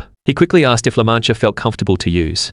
The sword's weight could be described as light as a feather, but its hardness far exceeded mithril, and because of the Dreambird's eggshell, La Mancha also had the special ability to absorb blood and repair damage. And La Mancha was the name of Duran's most admired explorer. Ronan did not hold back his praise, and showered Duran's craftsmanship with compliments. This made Duran grin from ear to ear. After all, for a blacksmith, having one's work recognized was the greatest honor. Just then, Ronan suddenly walked toward one of the rock giants. Soon he found a strange magic circle on the back of its head, because according to rock giant habits, they usually did not gather in groups, and would not attack unless provoked. So this unusual attack on the underground city was clearly related to this magic circle. The group could not figure out the pattern. Even Duran, who had lived over 400 years, shook his head, saying he had never seen such a pattern, but he could vaguely feel that the residual magic on it was not something an ordinary mage could produce. A strong sense of unease rose in Ronan's heart, so he told Didiwei to take Duran and leave first. He decided to go deeper alone, and not long after heading deeper, Ronan noticed something strange about the footprints on the ground. Besides the large footprints of the rock giants, there were also several sets of human-sized footprints. Not only that, the surrounding walls were also embedded with many. Magic induction stone is used for vigilance. But unfortunately, for Ronan, who had no magic, they could not serve as an alarm. Soon Ronan reached the deepest part of the cave. The scene before him made his pupils contract sharply. Not far away stood a golden stone golem, several times larger than the previous rock giants. Although Ronan sensed that this stone golem was in a sealed state, it emitted a suffocating pressure, and beneath the stone golem stood two white-robed figures whispering to each other. Ronan tried to get closer to hear their plan, but then the white-robed man's lips curled into a sinister smile. I have been smelling the sulfur unique to blacksmith shops since earlier. I did not expect someone to dare come looking for us. The moment he finished speaking, the white-robed man raised his hand and threw a flame at Ronan. Fortunately, Ronan reacted quickly and sidestepped to dodge it. Seeing his surprise attack miss, the white-robed man was a bit surprised.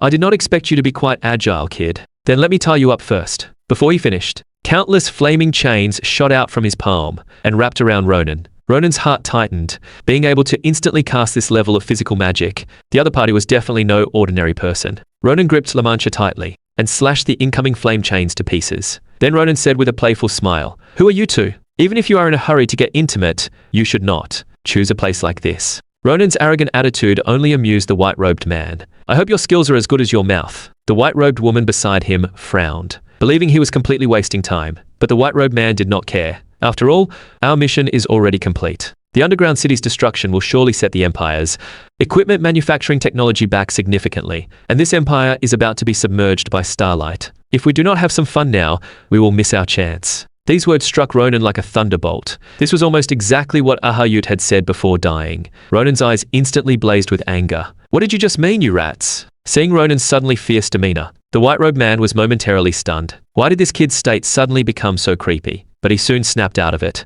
and gathered flames in his palm again. But just as his hand reached halfway up, Ronan's figure was already beside him. The white-robed man did not even see the sword's trajectory. Before his arm and upper body were severed cleanly. I have many questions for you, so just lie down quietly. The white-robed woman beside him was completely stunned, cold sweat soaking her back. Who exactly are you? Ronan did not answer. He stepped forward and grabbed her by the neck, his eyes devoid of any warmth. If you do not want to end up like him, you better answer my questions obediently. Seeing she could not break free, Shurira immediately erected a magic shield, knocking Ronan back several steps. Ronan looked at his numb and trembling palm. A hint of irritation crossed his face. It seems this lady is determined not to cooperate. Before he finished, a cross-slash burst out, and Shurira's shield shattered on impact. Shock was written all over Shurira's face. How could this monster break through my magic shield? Before she could think further, Ronan's sword had already pierced into her body. This sudden attack also caused Shurira's hood to fall, revealing the pointed ears and delicate features of a half-elf. Ronan asked coldly,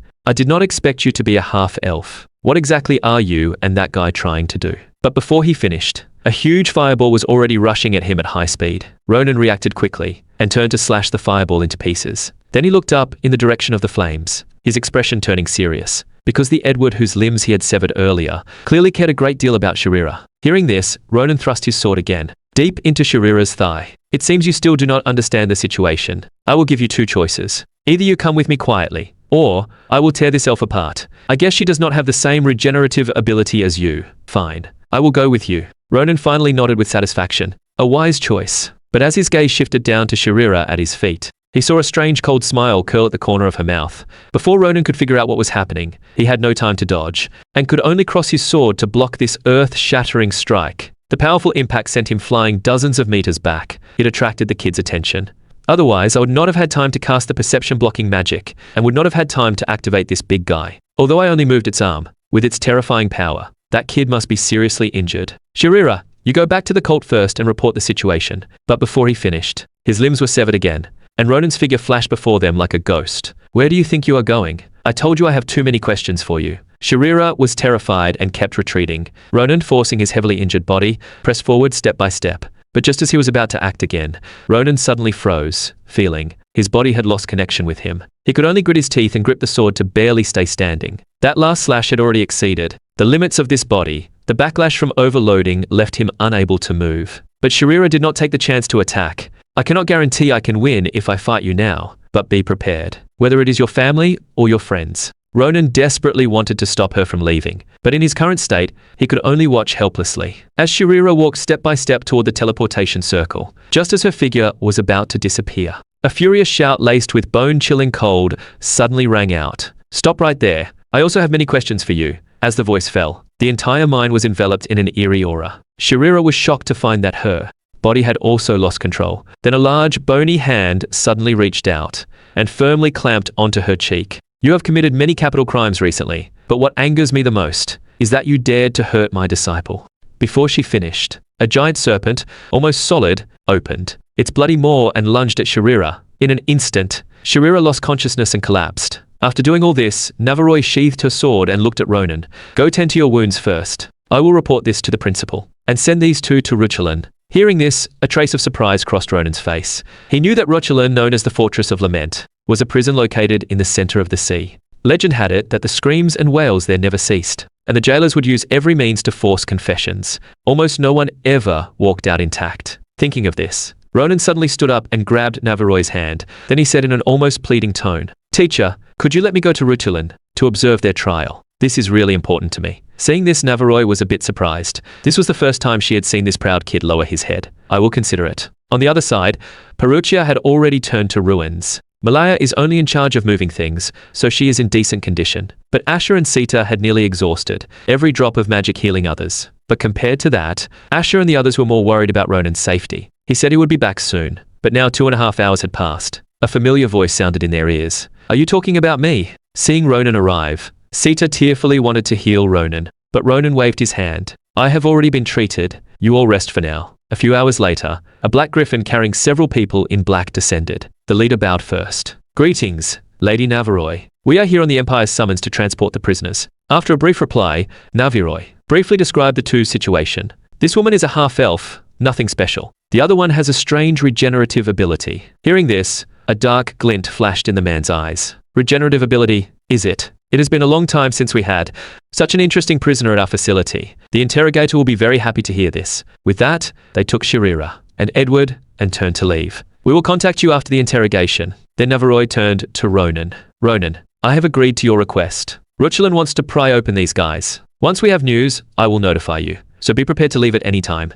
Ronan continued training under Nabiroje's guidance. The restoration work of the underground city Parukia was also proceeding simultaneously. At Ruchulin prison, the sound of miserable wailing never ceased. Kafka was certain that Edward had already told him everything, so he notified Nabiroje that she could bring Ronan over. Looking at the two before him, Kafka said with a very amiable expression, I am the interrogator for these prisoners. And I'm also Kafka, who is in charge of receiving you today. Please follow me. I will tell you the results of the interrogation on the way. Looking at the friendly old man before him, Ronan could hardly believe he was Ruchulin's interrogator. Nabiroje saw through Ronan's thoughts at a glance, but judging people by appearance is not right. Every person he has judged wishes for death as release. He is the prisoner's most feared nightmare. The holding room was not far, so I will keep it brief. First, their origin. An organization called Claggio. Nabiroje raised an eyebrow at this. I have heard this name for the first time. Is it a criminal organization similar to Kariburu? Kafka continued to explain, but because there is no way to know the true situation of this organization, I think this organization is even more dangerous. Then there was the explosion at the Magic Engineering Research Institute.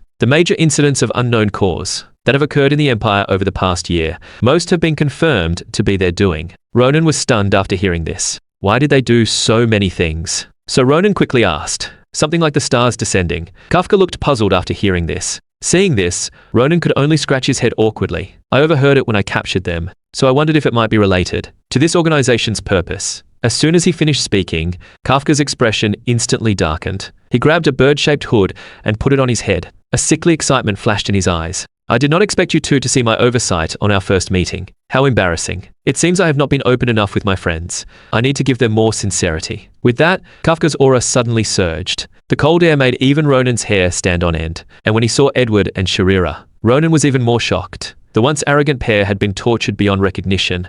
Only faint groans proved they were still alive. Then Kafka picked up a red-hot torture instrument. His tone very flat. Edward is a particularly interesting friend. His body is constantly regenerated by the power of dark magic. And dealing with someone with self-healing ability is simple. Just burn them until they can no longer regenerate. With that, he did not hesitate to stab the red-hot instrument into Edward's chest. Only when Edward was barely breathing did Kafka stop. Have we not already opened our hearts and become friends? Friends should not keep secrets from each other, right? Edward cried out in pain, insisting he was innocent, and firmly stated he had hidden nothing. Hearing this, Kafka turned to Ronan. Then why did I hear the words about stars descending from this guest here? Then he looked at Shurira beside him. Let me give you a warning first. I hope you will explain this matter immediately. Miss Shurira does not have the same lovely regenerative ability as you. I have to be very careful when interrogating her. But even so, Edward still showed no intention of speaking, and only begged Kafka to kill him quickly. Seeing this, Ronan was thoughtful. Their identities were already exposed,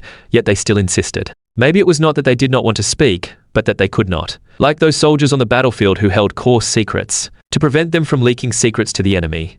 Hearing this, Kafka was stunned. Then he quickly turned and walked out the door. I am sorry, you two. I performed terribly today. I even forgot such an obvious thing. Please wait here for a moment. I need to go get something.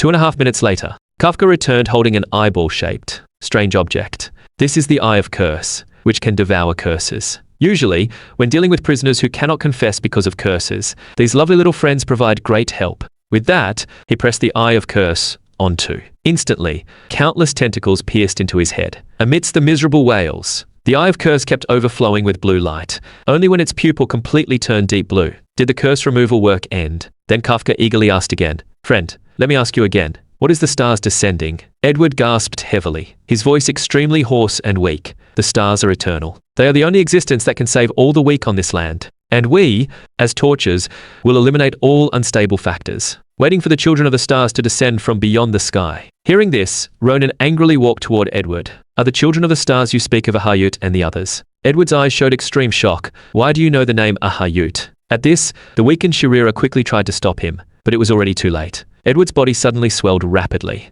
Seeing this, Ronan froze. Kafka quickly pulled Ronan behind him and blocked the self-destruction with a shield. After the smoke cleared, Kafka sighed regretfully. It seems that two types of prohibitions have been implanted inside him. The first is that he cannot reveal anything about the stars to anyone outside the organization, and the second is that saying related names triggers self-destruction. Then Kafka's eyes turned dark as he grabbed Ronan's shoulder. If I am not mistaken, the name you just said should be highly confidential information of their organization. But how do you know it? As soon as he finished speaking, he had already gathered magic power in his palm, clearly intending to force Ronan to stay and explain. Ronan, however, calmly pushed Kafka's hand away. I just happened to overhear it when I captured them. Kafka knew very well that Ronan was hiding something, but seeing the unconcealed hatred for the star giants in Ronan's eyes, he finally let down his guard. He believed Ronan would never do anything harmful to the Empire, but before he could continue asking, a cold sword edge was already pressed against his neck. The piercing cold instantly spread through his body. Naviroy's eyes were full of menace. Are you trying to torture my disciple in front of me? Hearing this, Kafka broke out in a cold sweat and hurriedly let go of Ronan's shoulder, his voice filled with panic and respect. I just wanted to confirm, former Sword Saint. Then he quickly bowed to Ronan in apology. I am sorry, Lord Ronan. I was rude just now. The rapid change left Ronan at a loss. After a moment of hesitation, he awkwardly waved his hand, saying it was fine as long as the misunderstanding was cleared. Seeing Ronan forgive him, Kafka finally let out a long sigh of relief. He looked down at the Eye of Curse on the ground with regret. I did not expect this interrogation to directly cost us one Eye of Curse. What a pity. After all, these lovely creatures are even harder to catch than ordinary fantasy species. Then he turned to look at the remaining Eye of Curse on his shoulder. A glimmer of hope appeared in his eyes. But at least there is still one here. With careful interrogation, the work should continue. But then the hope on Kafka's face suddenly froze, replaced by utter shock. The other Eye of Curse, which had never touched Edward or Shurira, had also turned blue. Kafka's heart sank. A terrible thought arose. The only possibility was that when he cast the magic shield earlier, he had accidentally touched Ronan and caused it to change. Thinking of this, Kafka placed the remaining Eye of Curse in Ronan's hand. Forgive my rudeness, Lord Ronan. But before he finished, the moment the Eye of Curse touched Ronan, it exploded violently. Kafka was completely stunned. In all his years of using the Eyes of Curse, this was the first time he had encountered such a situation. Then Kafka looked up, his expression extremely serious. Lord Ronan, listen to me. There seems to be a curse hidden inside you. Have you ever felt any limitations in certain aspects in your daily life? For example, something that others can do, but only you cannot. Hearing this, Ronan's heart shook. Could the reason he had always been unable to sense magic be because of this? Seeing Ronan did not want to say more, Kafka did not press further. He only said softly, if you do not want others to know, I will not say a word. After all, this is not something I can solve. But you must remember, judging by the strength of the curse, the caster must be someone who bears extreme hatred toward you. So you must be very careful in the future. Then Kafka paused. But you do not need to worry too much. As far as I know, Professor Sacred of Feleon is one of the top experts in curses on this continent. Perhaps he can help you, and on the way back to Feleon, the weight of the curse inside him pressed on Ronan's heart like a boulder, making him increasingly restless. Naviroje noticed his state, and finally could not help but comfort him. Itchy eyes are one of the signs that the curse is weakening, so you do not need to worry too much. Then she changed the subject. But do you really not know who put the curse on you? Her tone full of confusion and doubt. I believe I have always been kind to others. I really cannot think of anyone who would hold such malice toward me. Naviroje disagreed after hearing this. She silently turned to glance at the window beside her. The scene of Ronan standing up for Adesha last time kept replaying in her mind. Just then, Ronan suddenly interrupted her thoughts. Oh, right, teacher. Thank you for stopping that Kafka guy earlier. If it were not for you, he would not have let me off so easily. Naviroje could not help but laugh. I was only fulfilling my duty as a teacher. There is nothing to thank me for. Hearing this, Ronan fell silent. His admiration for Naviroje grew stronger. This former sword saint was not only exceptional in swordsmanship, but also had an excellent character. But then another question quietly surfaced in Ronan's mind. He and the general had fought to the very end in the previous life. Why had he never seen this powerful former sword saint? Early the next morning, Ronan could not wait to rush to the magic department's exclusive training space, Pillar Park. And Adesha had already been waiting there for a long time. Following Naviroje's instructions, seeing Ronan arrive, Adesha greeted him with a smile. Ronan, it has been a long time. If it were not for Professor Naviroje's orders, I would probably have gone even longer without seeing you. How have you been? The warmth radiating from Adesha made Ronan somewhat at a loss. After all, he still had not figured out how to speak to Adesha. Seeing his awkward state, Adesha did not press further, and instead changed the subject. I heard from Professor Nabiroje that you want to remove the curse inside you. Ronan followed Adesha while nodding lightly. I heard Professor Secret is an expert in this field, so I wanted to give it a try. He unconsciously glanced at the gloomy surroundings and could not help muttering. I did not expect this professor to live in such a place. He must have a very strange personality. Adesha smiled in agreement. That is indeed the case. Professor Secret's office is also very peculiar. Most non-magic mages cannot even find it. So I specially asked a close junior in the magic major to guide us. As soon as she finished speaking, a purple figure suddenly appeared before them. The next moment, the person pounced into Adesha's arms like a clingy kitten. Sister Adesha, I missed you. This is a new magic I learned. Impressive. Adesha could not help but laugh. I am sorry for suddenly calling you, because something came up. I want to ask you to help find Professor Secret. Hearing this, Elbet looked up and rubbed her face against Adesha's hand. No problem, Sister Adesha. I am willing to do anything for you. Seeing this, Ronan froze. This was the same person who had invited him to join the Akarusha family, that prideful individual. Just as Elbet was about to continue, pampering Adesha, her peripheral vision caught Ronan beside her, and realizing there was someone else there, Elbet's expression instantly darkened. Her mind went blank. Seeing he had finally been noticed, Ronan took the lead and broke the awkward silence. Snapping back to reality, Elbet immediately jumped out of Adesha's arms. What are you doing here? And why are you with Sister Adesha? Despite her reluctance, Elbet still led Ronan to an old house, but feeling the gloomy surroundings, Ronan could not help frowning, his tone carrying a hint of teasing and suspicion. You are not trying to silence me here, because I saw something I should not have, are you?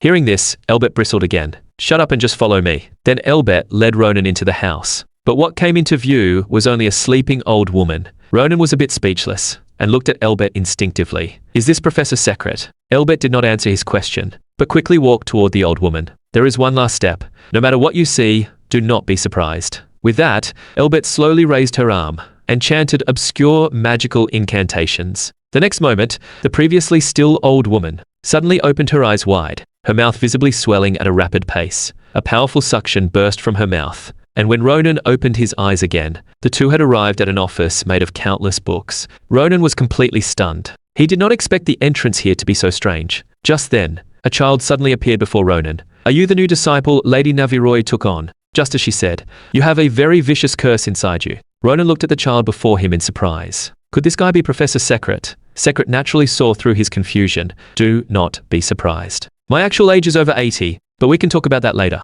For now, the most important thing is to remove the curse inside you. With that, Secret snapped his fingers lightly. With a flash of dazzling light, a strange and complex magic circle instantly appeared beneath Ronan's feet, and countless semi-transparent ancient characters slowly flowed around him. Secret stared at the magic circle, his brow slightly furrowed, his tone carrying a hint of amazement and gravity. I did not expect the curse inside you to be so complex. Countless incantations intertwine in a tangled mass. Moreover, each one carries the eerie aura of ancient sorcery. An average curse mage would not even know where to start. Hearing this, Ronan's heart sank. Can my curse still be removed? Secret waved his hand. Do not worry. Although the types and quantity of curses inside you do exceed my expectations, I have come fully prepared. I will create an imaginary world in your consciousness and project the curses inside you there. You only need to do one thing. Find the root of the curse that binds you, and then slay it. Only by cutting off the root can the curse be completely removed. Before Ronan could ask anything else, Secret's finger touched Ronan's forehead. The next moment,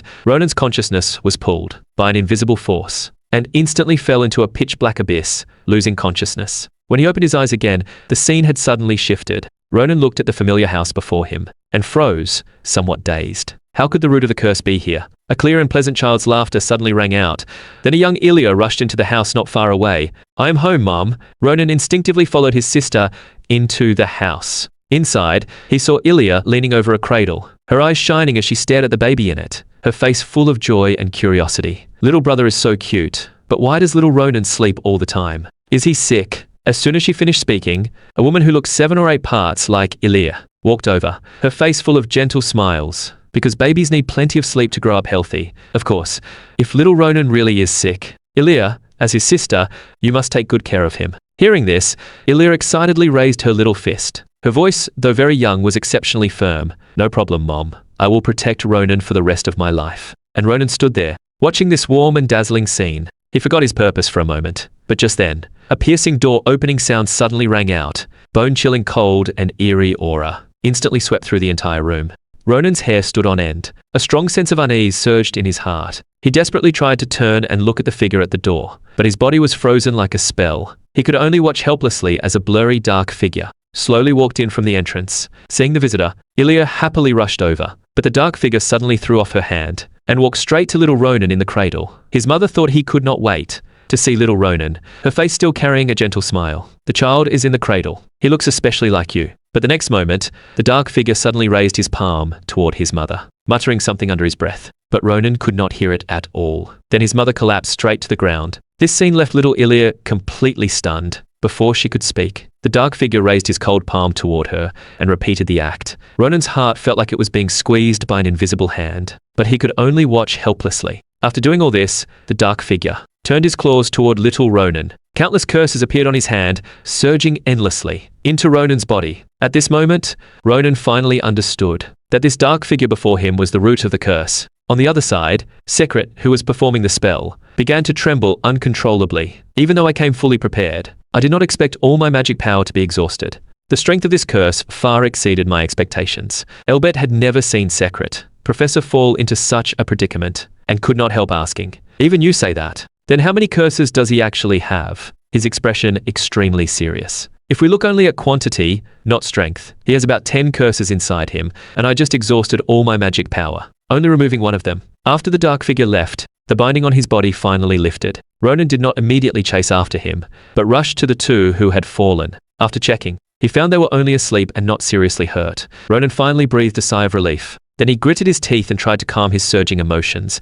He knew very well that the dark figure was the root of this curse, but the overwhelming killing intent toward the dark figure could not be suppressed. Then his sword La Mancha automatically appeared beside Ronan. The next moment, the door was shattered into pieces. Ronan leaped forward and rushed out the door at great speed, wanting to catch up to the dark figure. But when he burst outside, he suddenly stopped, because the dark figure was waiting not far away. As if expecting Ronan's arrival, Ronan did not hesitate and gripped La Mancha again, charging at the dark figure. But unexpectedly, the dark figure calmly raised his hand and gathered pitch-black magic, which then transformed into a dark longsword in midair. With just one casual swing, he firmly blocked Ronan's powerful strike. Ronan froze on the spot. He never expected a curse to be able to use a sword, and judging from that strike just now, in the moment Ronan was stunned. The dark figure turned into a streak of light and flashed past him. Taking the hit, Ronan fell to his knees with a thud and nearly dropped La Mancha. But the dark figure only coldly glanced at him before turning to leave. Seeing this, Ronan struggled to his feet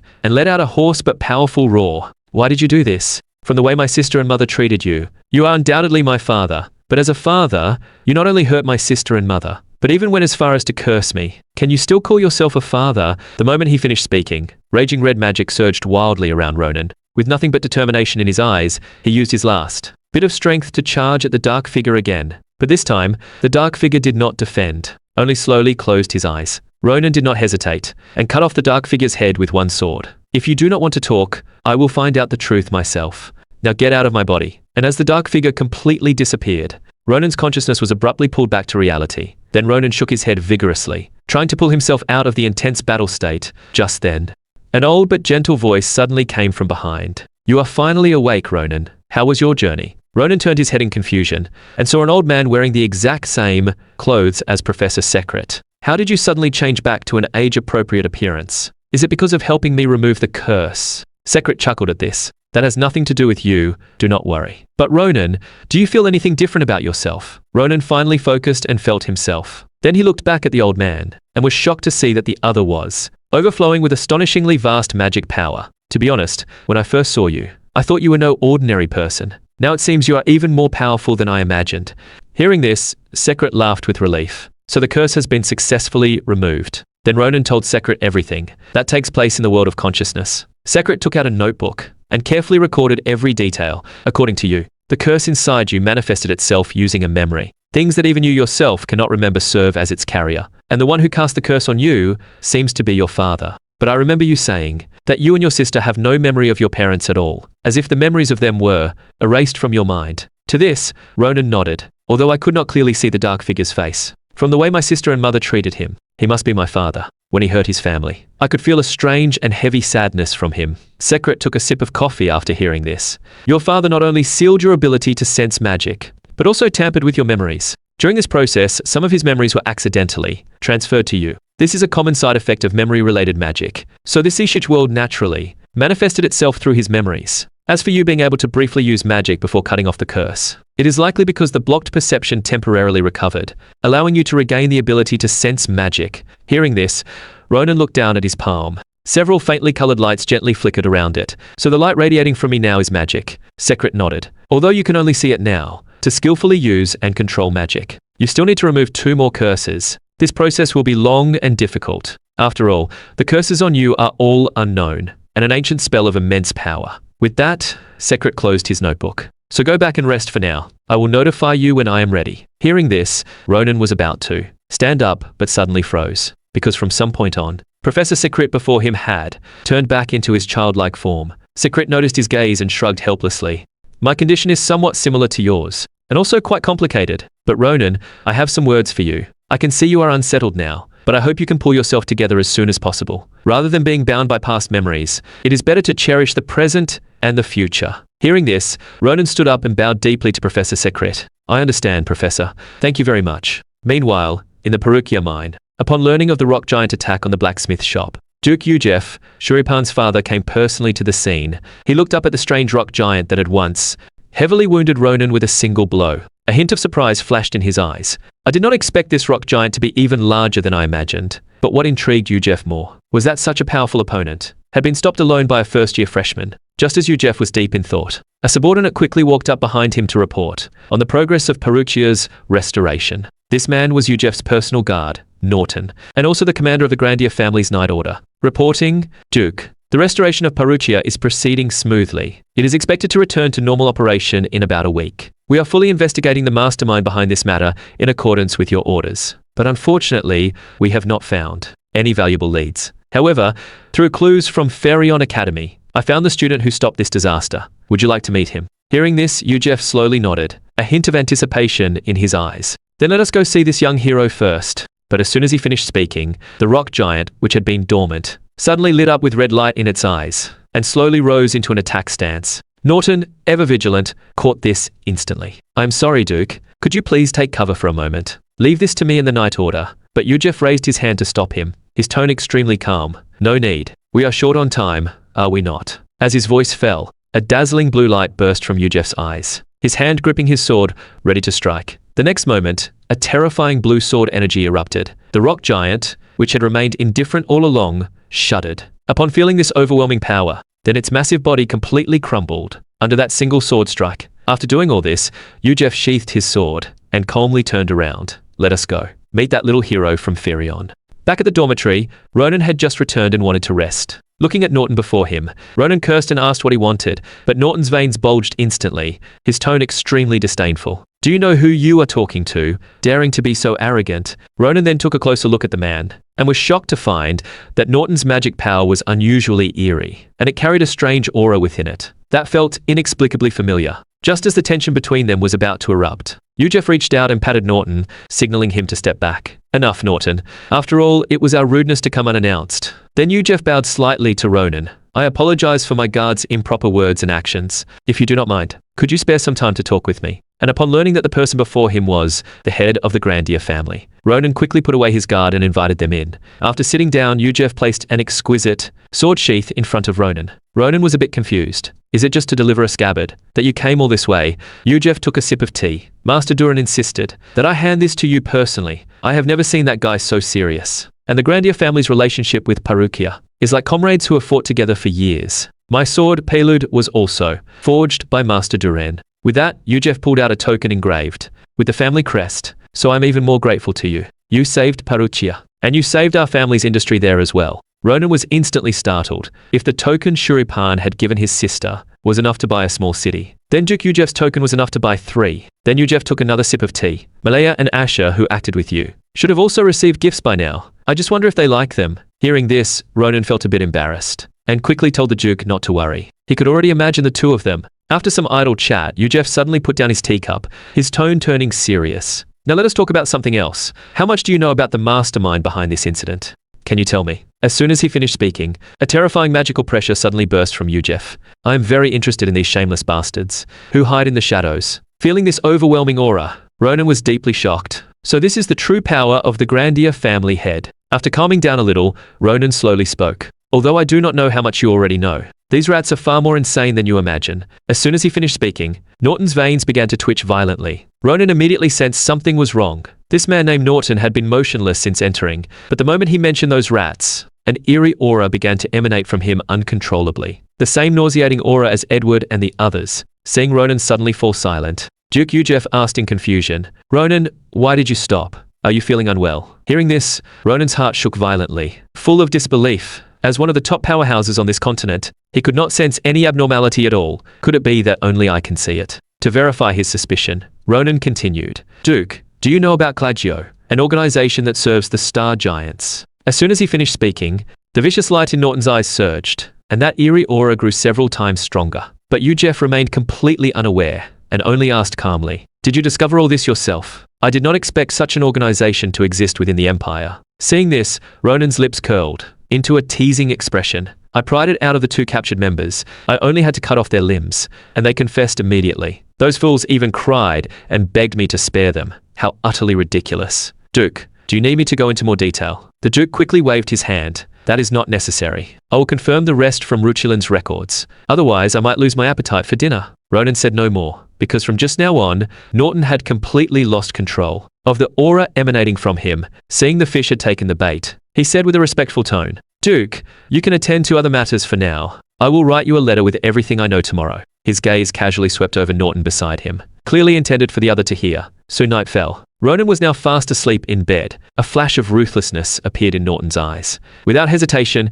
he raised his sword and swung it at Ronan's bedside, but the moment the blade was about to touch Ronan, his figure suddenly vanished. Then Ronan's voice came from the ceiling, his tone carrying a hint of mockery. I knew you would come tonight. Nice to meet you, the third rat of Claggio. Norton was full of disbelief. He turned and raised his hand to strike again. Why not look over there first? I specially invited a guest for you. Norton followed his direction and froze on the spot. Shulripan was sitting on a chair not far away, his eyes burning with rage as he stared at him. Norton, you better give me a reasonable explanation. But Norton showed no intention of explaining. Instead, he stomped his foot hard on the ground. In an instant, several pitch-black chains spread from his body, wrapping around the surroundings. Could this be his aura? Norton had already swung his sword at Shulripan, his voice carrying a hint of false regret. I am sorry, young master. I did not want to end our relationship like this, but that Ronan ruined everything. Given your nature of not wanting to harm the innocent, you surely will not use that wild sword technique, right? Shulripan gritted his teeth in anger, his hand gripping his long sword trembling slightly. Your strength is completely different from what I knew.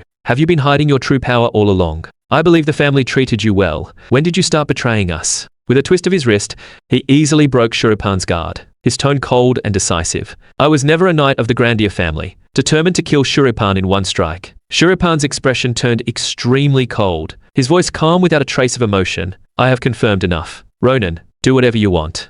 Before he finished, Ronan's figure suddenly appeared and blocked Norton's fatal strike with his sword. Then he glanced at Shulripan behind him, his tone carrying a hint of helplessness. You really are something. Going through all this trouble just to hear him say that, Norton was full of shock, staring at Ronan, who had suddenly appeared, clearly not expecting him to arrive so quickly. And in the moment, Norton froze. Shulripan seized the opportunity and struck down, his longsword carrying a sharp sword energy. Norton snapped back and hurriedly retreated, barely dodging the strike. He never expected that both of them could unleash such powerful sword techniques under the suppression of his aura. Knowing that continuing would mean certain defeat, Norton had no choice but to turn and flee, to lure the Feleon professors over. But before Norton could take a few steps, Shulripan's figure was already there, his voice filled with cold fury. You are right, Norton. I cannot control the family's secret techniques like my father, but knowing that, you still came to this place. There are no innocents here anymore. Only you, the damned traitor. The moment his voice fell, Shulripan's aura surged. Countless sharp sword energies formed a massive tornado and struck at Norton. This was the Grandia family's secret sword technique, Storm Sword. Seeing this, Norton's expression changed drastically as he raised his sword to block. When the storm cleared, Norton's meridians had all been severed by the sword energy, leaving only the faintest breath. Then Ronan crossed his arms. With a playful smile, he slowly walked forward. Hold on until we send him to Rutilin. But Shulripan's expression remained grave and tense. A traitor who has been Xianfu for 4 years. I must report this to my family immediately. I will leave this to you for now. With that, he said no more, and turned to race toward the Grandier family territory. Ronan watched his retreating figure, and could not help muttering a few curses. But before he could finish, a faint glow appeared behind him. A teleportation portal opened out of nowhere. Then the figures of Nabiroje and the principal appeared, but they froze on the spot. His pajama with cute little snake patterns looked completely different from his usual self, but just to be safe, Ronan suppressed his smile. Ahayut is a bastard. Nabiroje and the principal looked confused. Seeing this, Ronan finally relaxed, and slowly told them everything that had just happened. After hearing this, the principal's expression turned extremely grave. He did not expect even a prestigious family like Grandier to have a traitor from Claggio. This matter is far more serious than I imagined. Thanks to you, Ronan, the Empire narrowly avoided a major disaster, being praised by the principal. Although he told most of the truth, he deliberately hid the secret of his ability to see the special magic on Norton, because he knew very well, if this secret were exposed, he and those around him could become targets. This matter would soon be centered around the Grandier family, and a large-scale investigation would be launched within the Empire, so you do not need to worry too much. But speaking of that, since the incident at the Purrutia blacksmith shop, Ronan had posted a notice on the Academy bulletin board to cultivate manpower in advance, a club that could go out for training. The notice attracted a large number of students to stop, watch, and inquire as soon as it was posted. But surprisingly, after 2.5 days, apart from Bramba, who had already decided to join Ronan's club, had not recruited a single other person, because joining the club required not only Ronan,